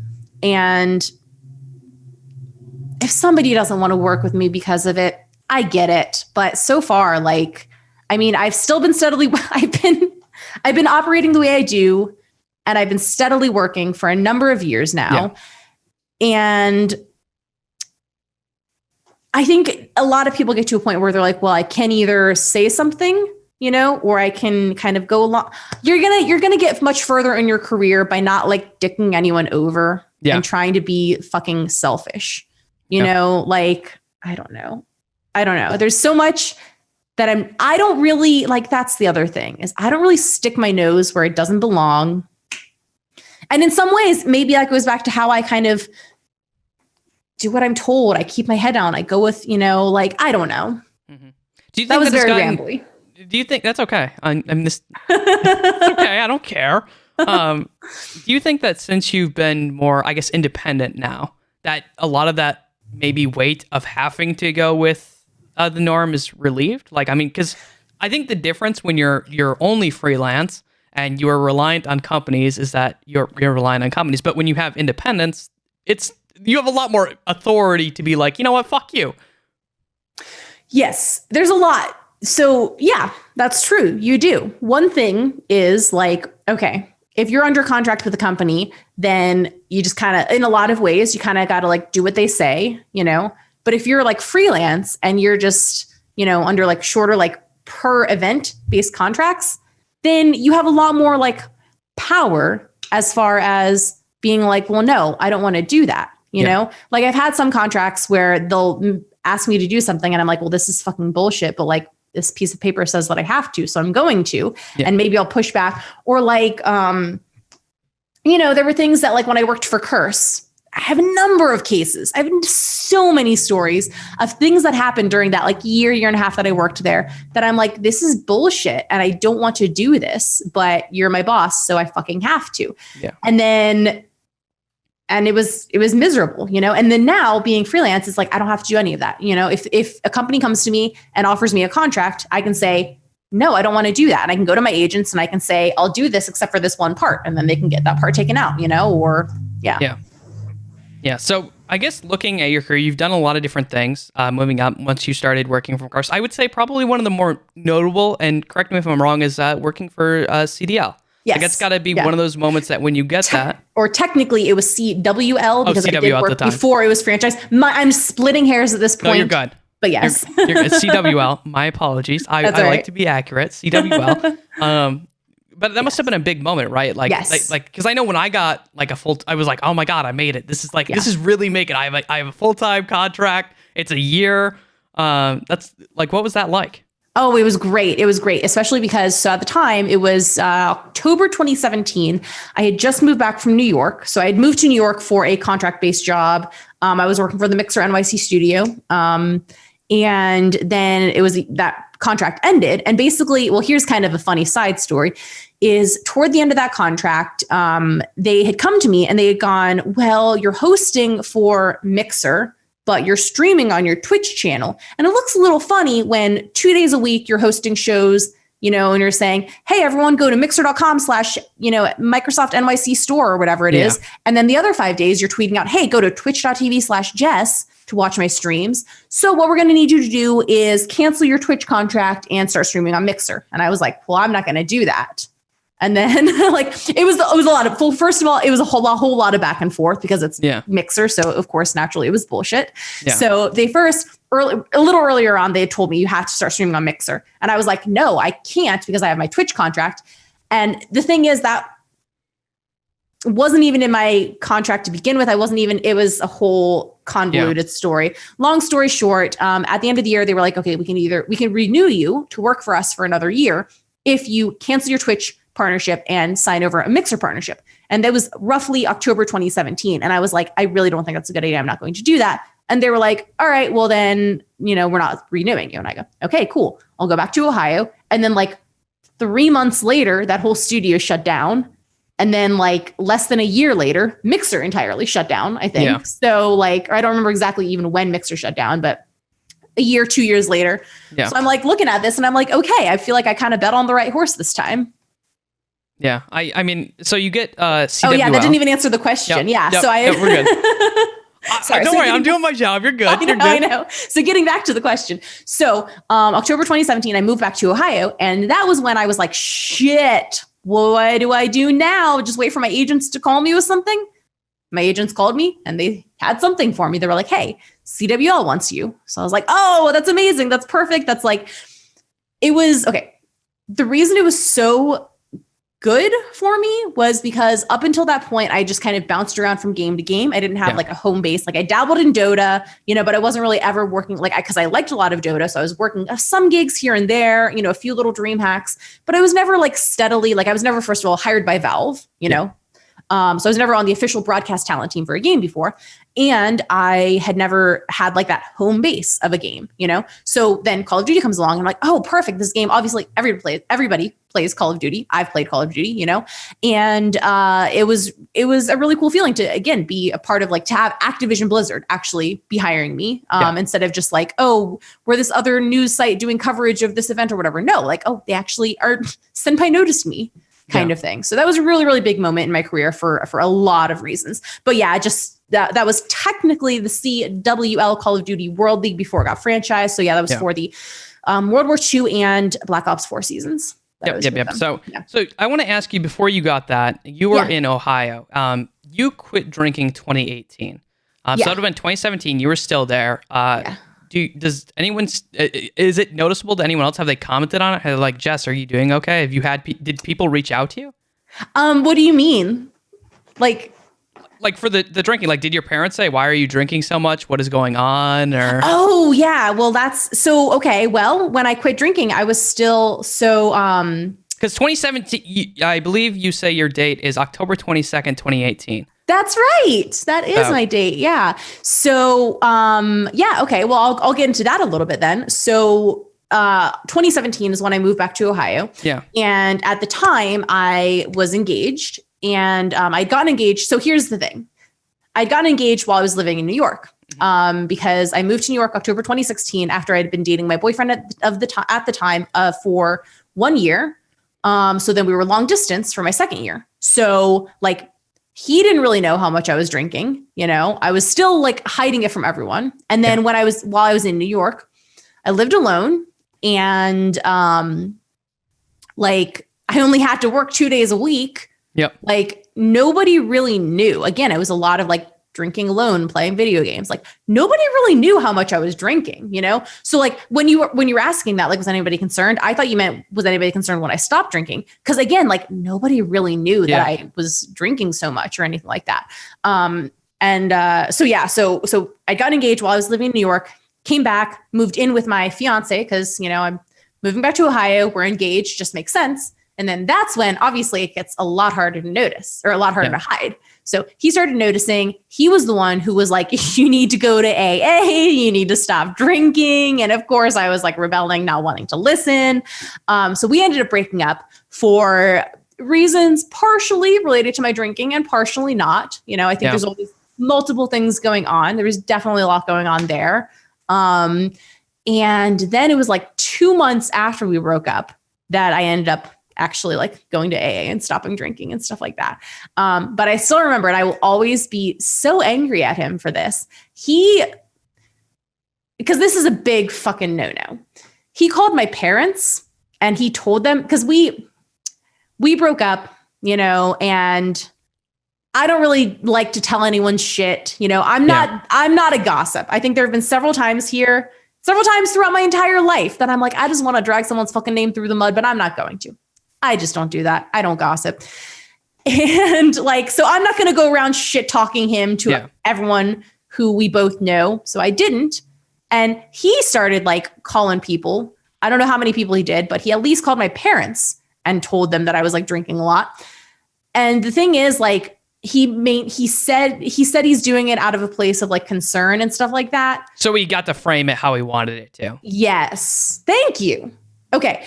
Because here's why it really grinds my gears, because he had been going to, you know what Al-Anon is? Yes. Okay. So because many people, when I say Al-Anon, they think that I'm talking about Alcoholics Anonymous. No. There's different things. Thank you. And okay. So I figured you would, if for anyone who happens to be watching who is confused, Al-Anon is a sister program to AA that is for Al-Anon is for people who are not alcoholics. They might be not necessarily alcoholics themselves, but have a loved one who is an alcoholic. Yeah. So he goes, oh, my fiance is an alcoholic, so I'm going to go to Al-Anon. So one of the things that Al-Anon teaches you is like, you don't fucking out someone like that. And that's why I'm so angry at him, because both AA and Al-Anon are really against that kind of thing. Like if somebody like, I'm so angry at him for that. But again, that's on my AA resentment list, you know, of course. But it's just, I don't know. I will always be angry about that. So he called my fucking parents and told them, and my mom, and then it was a whole fucking thing I had to deal with. Because my mom calls me one night and she is sobbing. Yeah. And then here's another thing, a chip on my shoulder I have a little bit. She kind of made it all about her. You know, she was hysterical when speaking to me. And I'm like, you think this is bad for you? You think that you're sitting there, you think this is so horrible for you to go through because you're worried about me? What the fuck do you think it's like for me? Yeah. And now I have to comfort you on top of all this. I really have to comfort you through your hysterical sobs and tell you that you're going to be okay. I don't fucking feel like doing that. Yeah. It felt really unfair. Sorry to get very personal about that. No. I mean, I said I was going to ask you some harder questions, so I hope you didn't. Clearly, I was ready. No, it's good. It's good. I think it's real. I think that's what we don't see a lot of. I think a lot of the industry is very much smoke and mirrors, it's not. Like, people are human beings and people have issues, and I think it's better to be open and honest about them than to hide them, generally speaking, in my opinion. Which is why I do the show. So, what was that like? I imagine that you eventually got to a point where you actually sat down and you probably had a civil conversation with your parents about what was going on. What was that like? It was tough.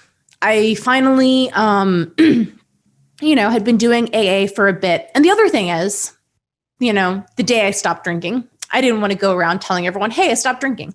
Even a week later, even a month later, I didn't want to go around telling everyone, hey, I stopped drinking. Because it's hard to explain because people ask when you stop drinking, they're like, why aren't you drinking? And then you have to go through the entire explanation of how you're an alcoholic and how there's issues. And then there's a chance that they say, well, I didn't think you were an alcoholic. You didn't drink that much, or whatever bullshit they always try to say.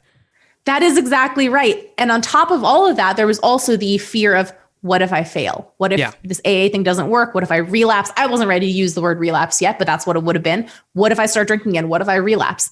How stupid am I going to look? So I didn't even tell anyone for a while. I told a select few who were close to me, But that's funny because I got that exact reaction time and time again. Yeah. I remember talking to, I have this really good friend named Mark, and I've known him since college. And I remember talking to him on the phone one night before I'd stopped drinking. And, you know, he had met my fiance obviously many times. So he was kind of like, you know, talking me through it. He's like, oh, so, you know, like kind of what happened there? Like, you guys seem so happy, et cetera. And I explained, I was like, oh, what's that? He thinks I'm an alcoholic, and that's why we broke up.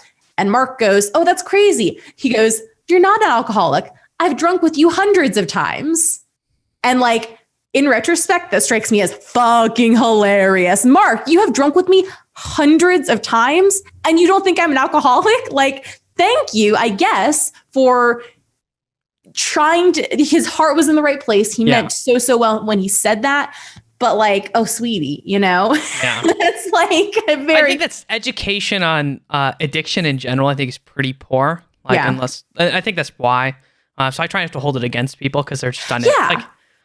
Like there's, what is it? It's either ignorance or like there's a saying like they're either ignorant or they're just not educated or something like that. I don't know. I don't think I know the saying. No, I know. I can't remember it offhand. But basically, those are the two options. Either someone is just ignorant of everything that's going on, or they're just not educated on it. So most people, I think, are just uneducated. Well, and a lot of people are accidental enablers, like Mark. You know, I would never, and I of course, like hold nothing against him. Yeah. It's not his fault, you know, and we're not about to be like, oh, remember that one time you enabled me or whatever. But that's kind of what he was doing. You know, he was accidentally enabling me. And I think a lot of people do that because they don't. But I had a roommate at the time. Also, I had a roommate back in 2015, 2016, sweetest girl ever.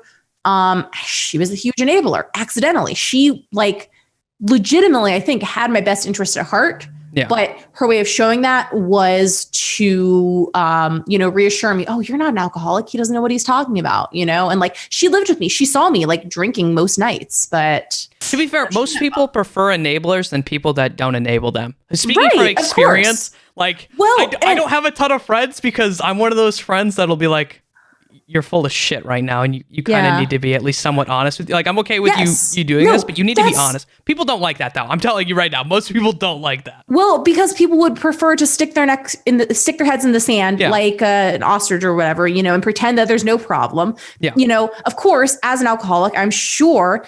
I can't remember any instances, but I'm sure I probably cut people off. You know, I mean, like I said, my engagement ended partially because I was in denial, and he was very correctly labeling me as an alcoholic. And I go, how dare he question how much I've, had to drink, and how dare he say that I'm drunk when I am, it's not his place. And like, but I think it's important to be able to, you know what that is though, like enablers and stuff. They call that, here's the thing, there's this concept called toxic positivity nowadays. And I think that's kind of what that is. What a lot of people like do is they're like, oh, well, we're friends. That means I support you no matter what. And I think, here's what I love about some of my friends. I have this amazing group of friends that we call each other on our shit. They've called me on my shit. I've called them on their shit. They have a little less shit than I do, to be fair. But like, so it's like, I get so much out of those friendships. Like, they help me so much. They help me be a better person because like, I remember one time, one of my friends was talking about how she has like, I guess she has like a self-driving car.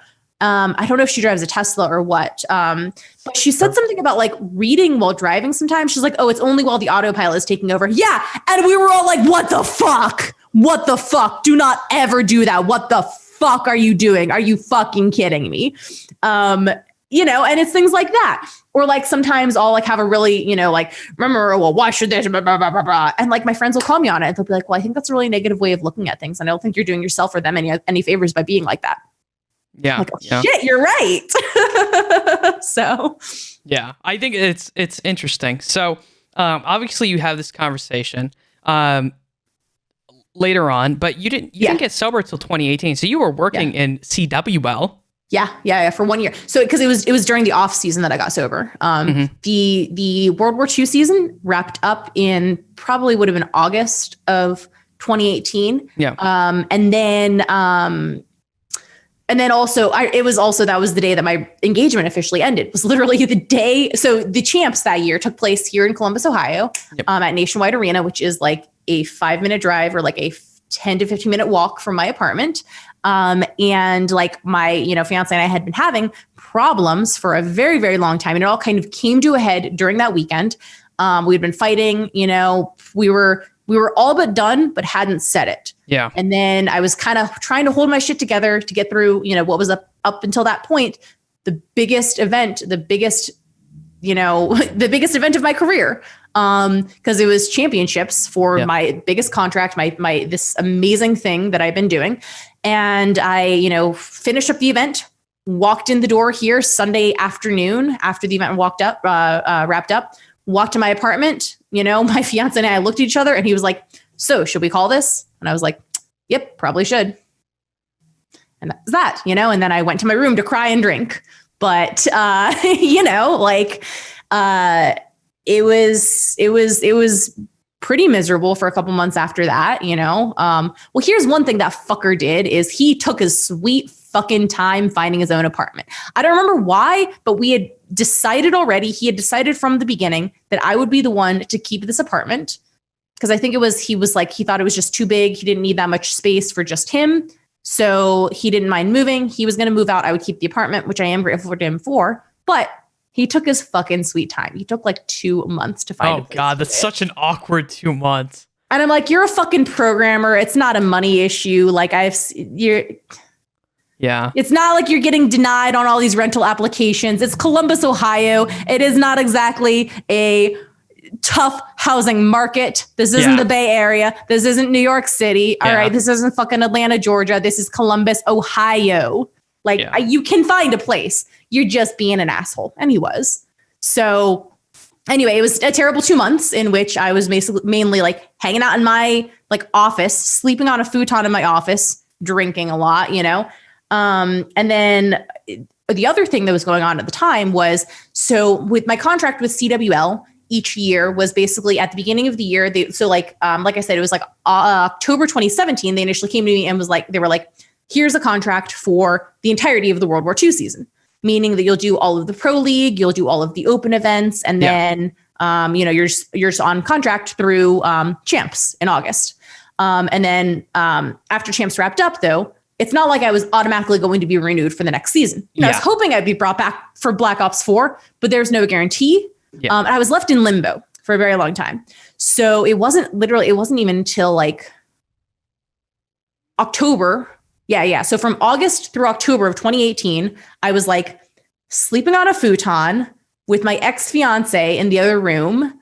Had no idea if CWL was bringing me back or not. Couldn't really do anything as far as making career moves in the meantime. So I'm I don't know if I'm going to be working next year or not. So I don't know if I should be looking for other employment. I don't have a way to create content because again, I am living on a futon in my office and it was just a whole bad situation. Now I have to ask, and I guess this is just your opinion, or maybe you have some more kind of solidified facts. Obviously, CWL didn't renew your contract. Why do you think that they didn't rehire you? So part of that was because of the franchising thing. People got shifted around into different positions within the company. Yeah. People who, for instance, the person who initially hired me on for both CWL, for both World War II and then renewed me for Black Ops 4, the person who made that hiring decision no longer worked for the company. I don't know if that person was fired or left of their own accord, but the person who hired me was no longer at the company. That person's boss was like, oh, we might, we're not sure what the position is going to look like. We might bring you back for Modern Warfare. We're not sure. And then ultimately after franchising, they pretty much I don't know if you noticed, they were basically using a different interviewer at every event. And the only thing I can think is I was no longer super convenient for them because with the World War II and the Black Ops 4 seasons, I was doing a lot of work out of their Columbus, Ohio studio. And that's where I live. So all the other talent, they had to pay to fly them in. They had to pay to put them up in corporate housing. Me, they just had to pay my day rate. And, it was very easy. And by that, I mean cheap.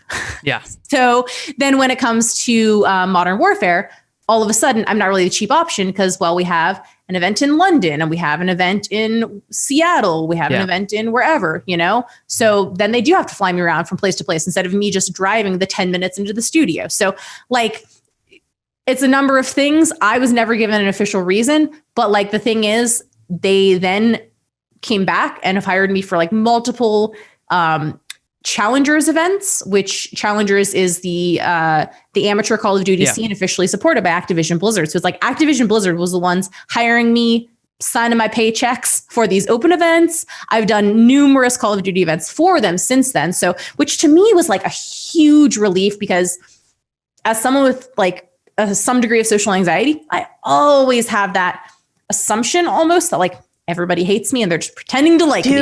That's you do. You have that too. My brain tells me that all the time. Yeah. So with Call of Duty, it was a little bit like that, except on a career basis. It was, oh my God, they didn't bring me back because they hated my work all along and they were just pretending to like me for 2 years, you know? Because that was a big question mark in my mind. It's like, why would they renew me for Black Ops 4 if they hated me, if they didn't want me at all?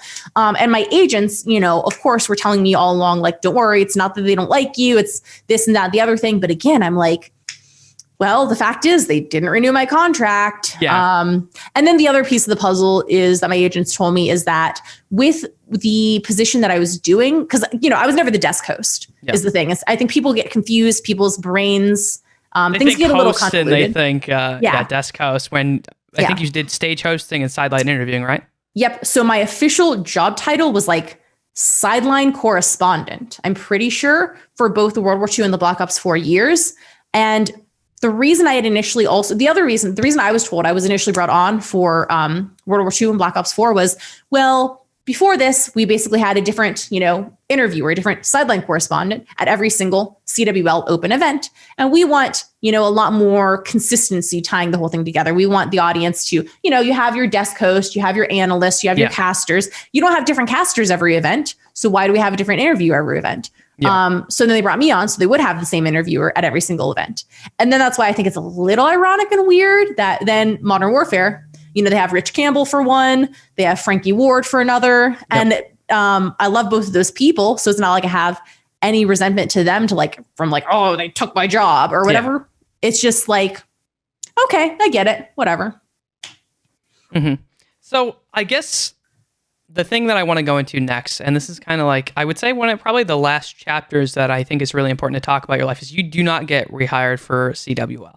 Now, what's interesting about the fact that you didn't get rehired for CWL in my eyes is that 2 months later, you decide that that's when you're going to become clean. You're going to become sober.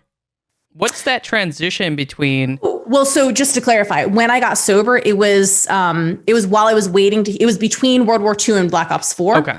So I actually finally in October did hear the news, oh, they want you for Black Ops 4. And then it was 2 weeks later that I got sober. Okay.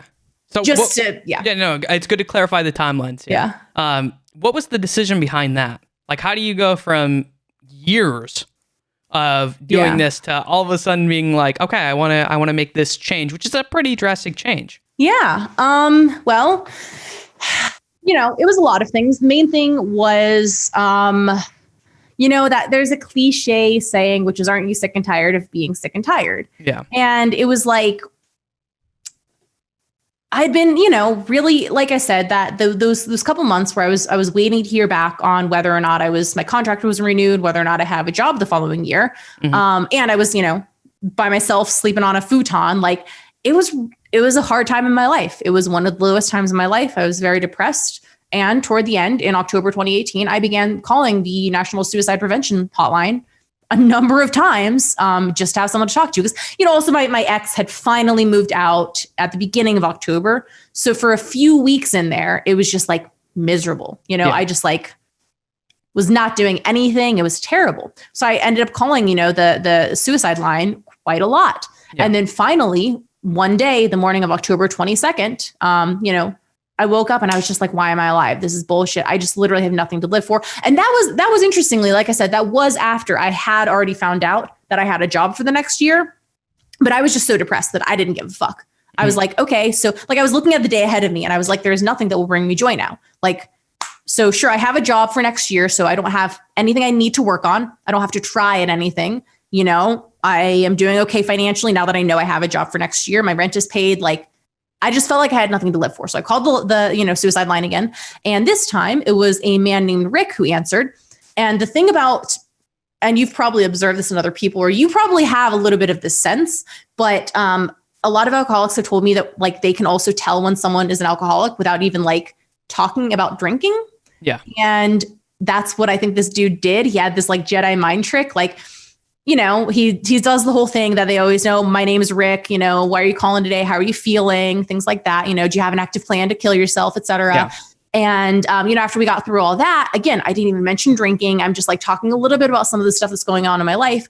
And he said something like, have you ever considered checking out an AA meeting? And I was like, what? Like I hadn't even mentioned drinking. I hadn't even mentioned like, oh, my fiance, my ex thought that I was an alcoholic. You know, I was just talking about how I was depressed and stuff like that. And like, he somehow fucking knew. And I'm not a big religious person. I'm not necessarily a believer in like God in the traditional sense, but I was like, oh shit, that was my higher power talking to me, you know, telling me, get yourself to a meeting, stop this foolishness, like get clean and sober, girl. Now, I want to ask you, because I don't think a lot of people know this, but alcohol is actually one of the most dangerous drugs to detox from. Yes. Alcohol Can I tell and this story? benzodiazepine are the only two that you can really die from if you don't actually get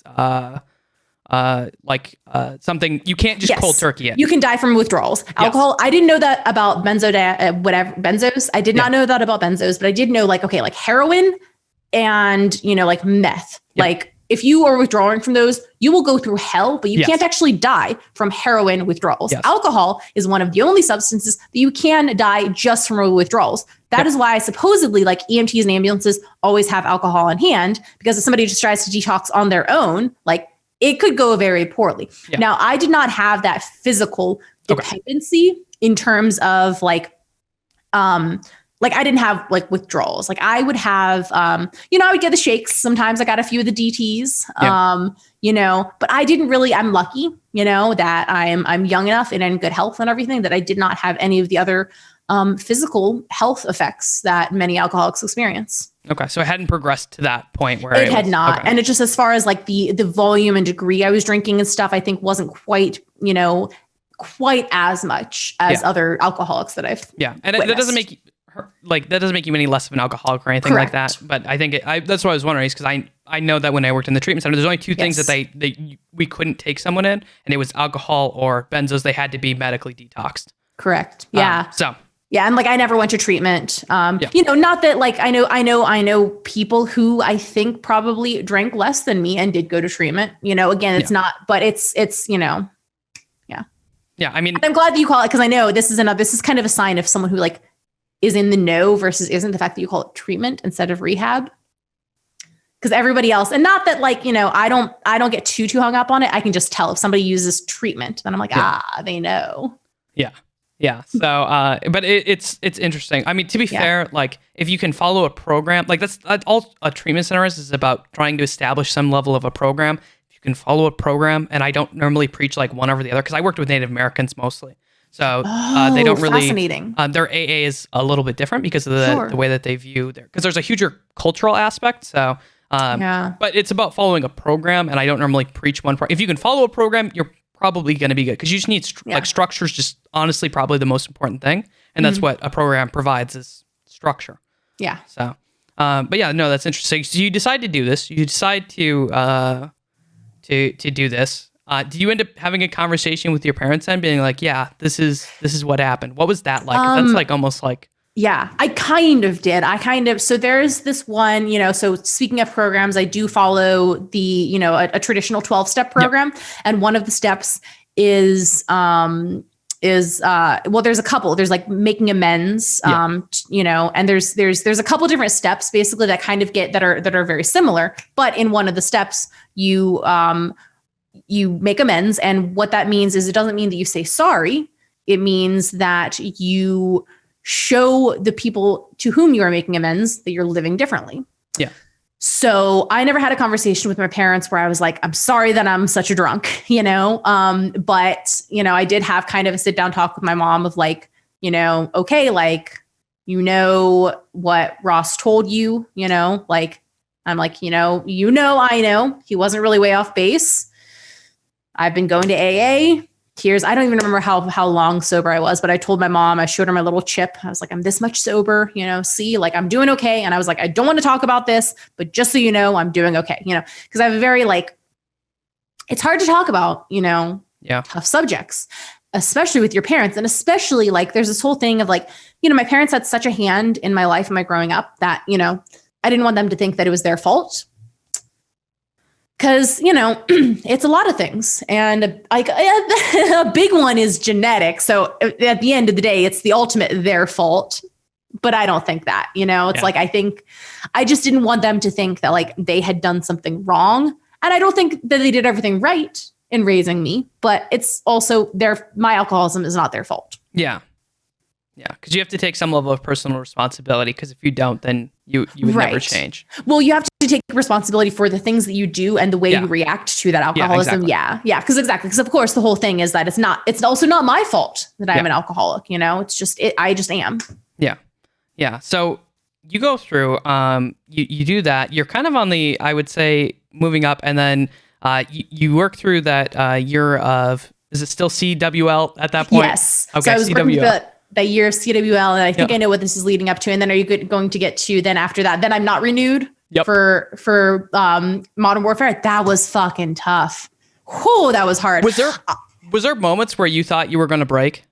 Oh yeah, God yes. Because that would be the point where I would be I'd be like, you know what, fuck it. Yeah. As far as relapsing, no, thank God. Yeah, that was the one thing that I will be so grateful for is So in August 2018 was when the final CWL year wrapped up before things got franchised. And I don't know what this is, but I had this feeling when I walked off the stage after my last interview at Champs in LA, August 2018, I knew you're not coming back next year. And I don't know how I knew that. I just knew. And I was really upset. Nobody had told me. I hadn't done anything wrong. Nobody fired me, but I had this sense. I could tell. And I don't know why, but I knew things would be different. And I knew that's one way they would be different, is that I was not coming back in the same capacity. And I was really pretty upset. And then technically I was kind of kept on the line, kind of strung along, because I kept asking my agents, because I'm not going to tell them, hey, I know I'm not being brought back, but am I being brought back? Yeah. But, the way I phrased it was okay, are they planning to offer me a contract, or should I plan to look for other employment kind of thing? And it was tough for August through March, August 2018. No, excuse me, August 2019. Yeah, sorry, I had my years mixed up. August 2019 through March of this year were pretty fucking tough because, I really honestly never got a firm answer from Activision Blizzard of, no, you're not being renewed. Every time my agents would check in, it was, we're not ready to make that decision yet. Or, well, she's on our list that we're considering, but we don't know how we're structuring talent. There's always this, that, and the other thing. I feel like Activision does this a lot. I'm just throwing it out there. I've heard it from a lot of people from Activision. Correct. So then, all along my agents are like, yeah, we just literally no response from them. We haven't heard anything. And, so again, I kind of pieced things together at some point, but literally it wasn't until the first CDL event in January that I had full confirmation of well, you're not on stage interviewing right there. I think it's a pretty fucking good sign that they haven't brought you back. Yeah. But like I said, I kind of had this feeling all along. So I was really depressed. I was miserable. Yeah. Like I said, August through, and I had a few other little gigs and stuff that I was working. So I was still working, but not for Call of Duty. And it was and the other thing is, because I was on the off season, nobody else really knew that I wasn't being brought back. And I've had companies approach me since then and be like, oh, we thought you were under contract with Activision. We thought you still had your, Call of Duty thing. So that's why we weren't really hiring you. And I'm like, cool, but yeah, it was miserable. I was depressed. I wouldn't say suicidal, but I was having thoughts of suicide. I won't lie to you. I was having thoughts of I don't want to be here. What is the point? I had this dream job for 2 years, and what's next? Where do I go from here? If that's the pinnacle, where do you go from there? Exactly. Which I think people view, franchise leagues as the pinnacle. That's pretty high up. Yeah. I saw it as the best thing in my career so far. It was the best 2 years of my career that I had. And I was like, literally, this thing has ended. And that's the thing though, with like just anxiety in general, which I like also obviously suffer from anxiety. So all along throughout those whole 2 years, my butthole was so firmly clenched, thinking at any time you could lose this, at literally any time this could go away. Sure, you have a contract, but at literally any time, anyone from Activision Blizzard could just be like, we're replacing you. You're done. And that's it, and I knew that all along. So I was really fucking scared the whole time.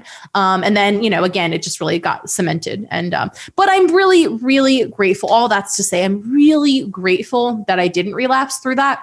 Yeah, because I remember like last October and like, it was a hard holiday season also for me. Cause I was like, I have nothing to, sure, I'm going to get together with my family. And what am I going to tell them? Well, I don't know what I'm doing next year for a job, and when they're already freaking out, and I remember my mom is horrible about this, about she's the reason I have anxiety. I will put that one on her because of nature and it's nurture in that case. My mom taught me to freak the fuck out if anything doesn't go as planned. My mom taught me that if you are left without a safety net, oh, fuck shit, what do I do now? Yeah. So, I was kind of panicking. I was kind of like, I don't know what the fuck I'm doing, And then every time I would see my family, they're like, well, what are you going to do? And I would go, well, I don't fucking know, do I? And they would go, well, but what are you going to do about that? And I would go, I don't fucking know. See the previous statement. Yeah. So it was nuts. It was terrible. And then, weirdly, so then March, I got hired to go to PAX East to work for Oris, which is Gigabyte's esports division, I would say. And I've worked for them a couple times before. So they hired me again to be their booth MC for their booth at PAX East. And that was a weird, spooky event because that was the beginnings of COVID. Yeah. Because it was the very end of February to the very beginning of March. And the stuff started ramping. Mm-hmm.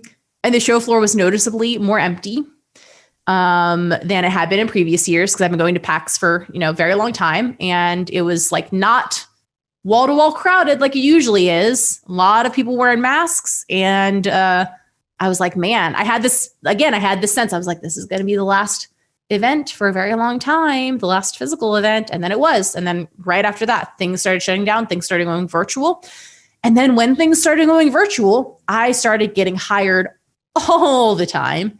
And it was crazy. I mean, it was amazing. But for instance, Activision Blizzard calls me up and they're like, hey, we're doing all these challenger events. Can you be the desk host for them? And I'm like, sweet, yeah.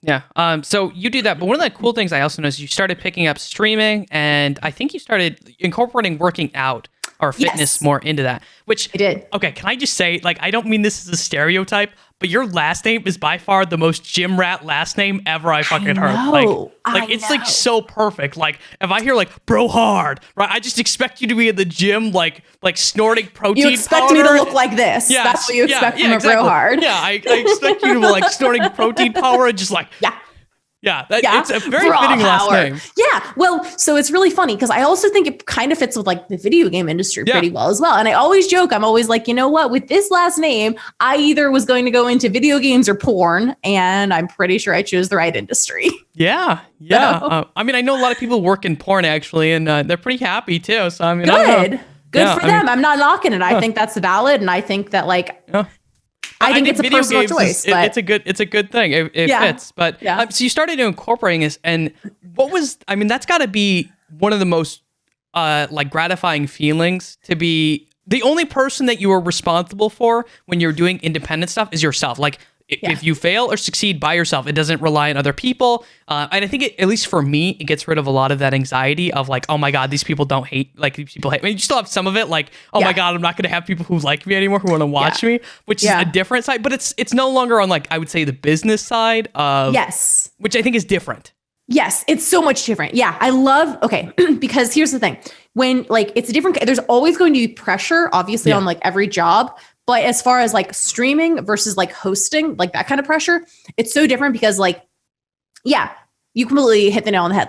When you're streaming, it's just you, it's you and your audience, and okay, they like you, they're going to follow, subscribe, give you money. Cool. And it's a whole bunch of them.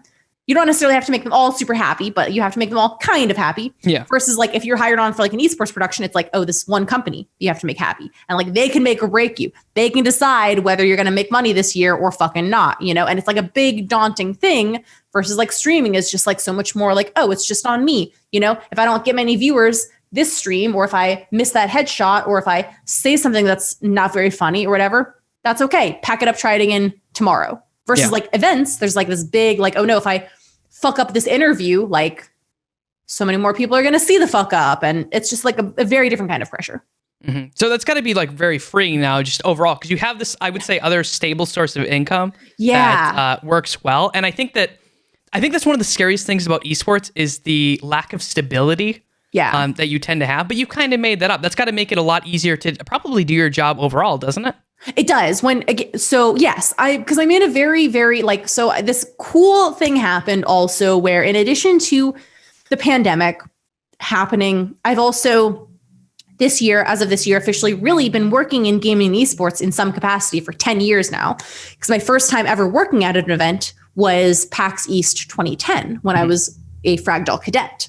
So the cool thing that happens when you've been around an industry for 10 years is you have met enough people that like you've done enough networking that like there's always going to be someone who can hire you basically. Yeah. And so I've had people now who have hired me multiple times, like over the years, who it just started with like, oh, I've known them for a while and they needed a host and they know I'm reliable. So they know they can call me and I'll host their thing. And so that's like one reason why I've been able to work so steadily. And again, like not necessarily being under, like it obviously would be a beautiful thing if Activision Blizzard did want to come to me for maybe the Cold War season and say, hey, we're going to hire you on for the entire season. Yeah. But like, if they don't, I will be okay. And I know that now because of all the like steady little one-off gigs I've been getting for the last 6 to 8 months. And it's been going very well, you know?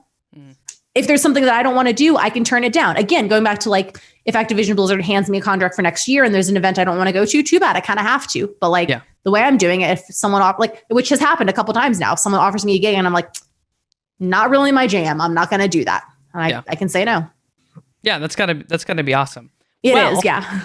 I've appreciated having you on here. I don't know if you noticed, we've almost been here 2 hours. Yeah, I looked down and I saw, So, I'm a chatty person, so I'm not too surprised. You're not even close to my longest interview. Okay? Nice. You have like another hour and 20 minutes if you were to try to beat that. Who? Sir Scoots. That was like 3 hours and it was very long. But I had a lot of fun having you on here. Believe it or not, I only have one question left for you. Okay. And it's arguably the hardest question. Technically, it's the only question that I actually do ask every single guest. Okay. So it might be the hardest question that I've asked you so far.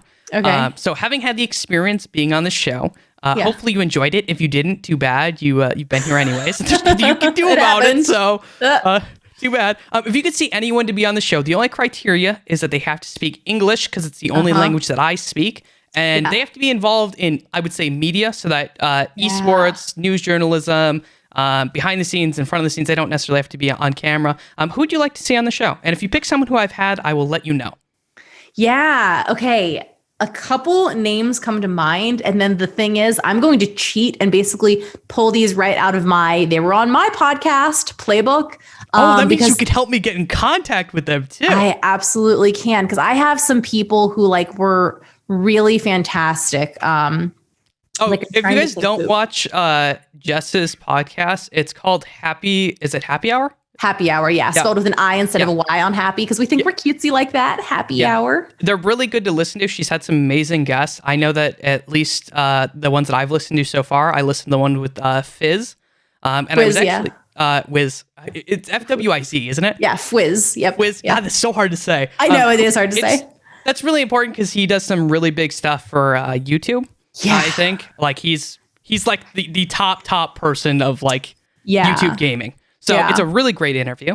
That was the one that I like noticed and I was like, oh damn, I want to listen to this now.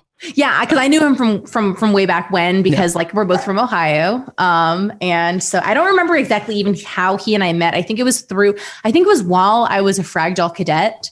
And then, because that was just a really cool, like networking opportunity really for me. So I think I kind of met him through mutual friends there. And, we were both around the Ohio MLG circuit kind of thing back in the day. So I knew him from way back when. But who else? well, I guess he's not really, well, he's kind of media. I think, so do you know He counts as media, just FYI. Yeah. Oh no, sorry. I was going to talk about my next person that I was going to say though. Laser Chickens. Do you know who that is? I do know that. That's Marty. Okay. Yeah, his last name is like, he doesn't really use his last name. He's kind of eponymous. Yeah, I guess. Yeah. So he used to work for League of Legends.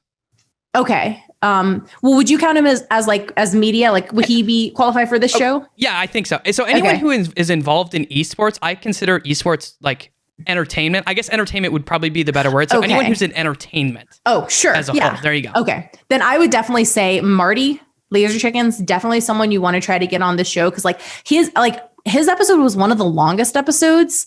And it was also, he was one of the few that he approached me and was like, hey, I love this podcast that you're doing. Can I be on it? And I was like, yes. Cause he was the co-founder of Splice. Yep. And he has had a long and storied career in gaming. And he also is very open to talk about mental health and his own struggles and his own kind of journey that he went through. And he has so much interesting stuff to say. So I would say he's who I want to see on is Laser Chickens.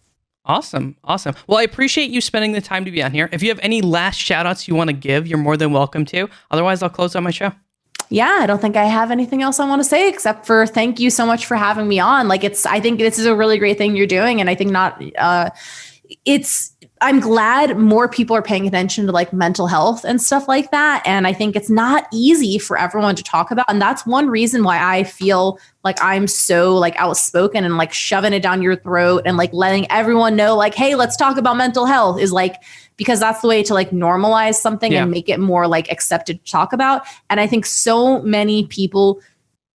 there are so many people who are hurting out there who don't even realize that what they're going through is a mental health thing and that they could actually benefit.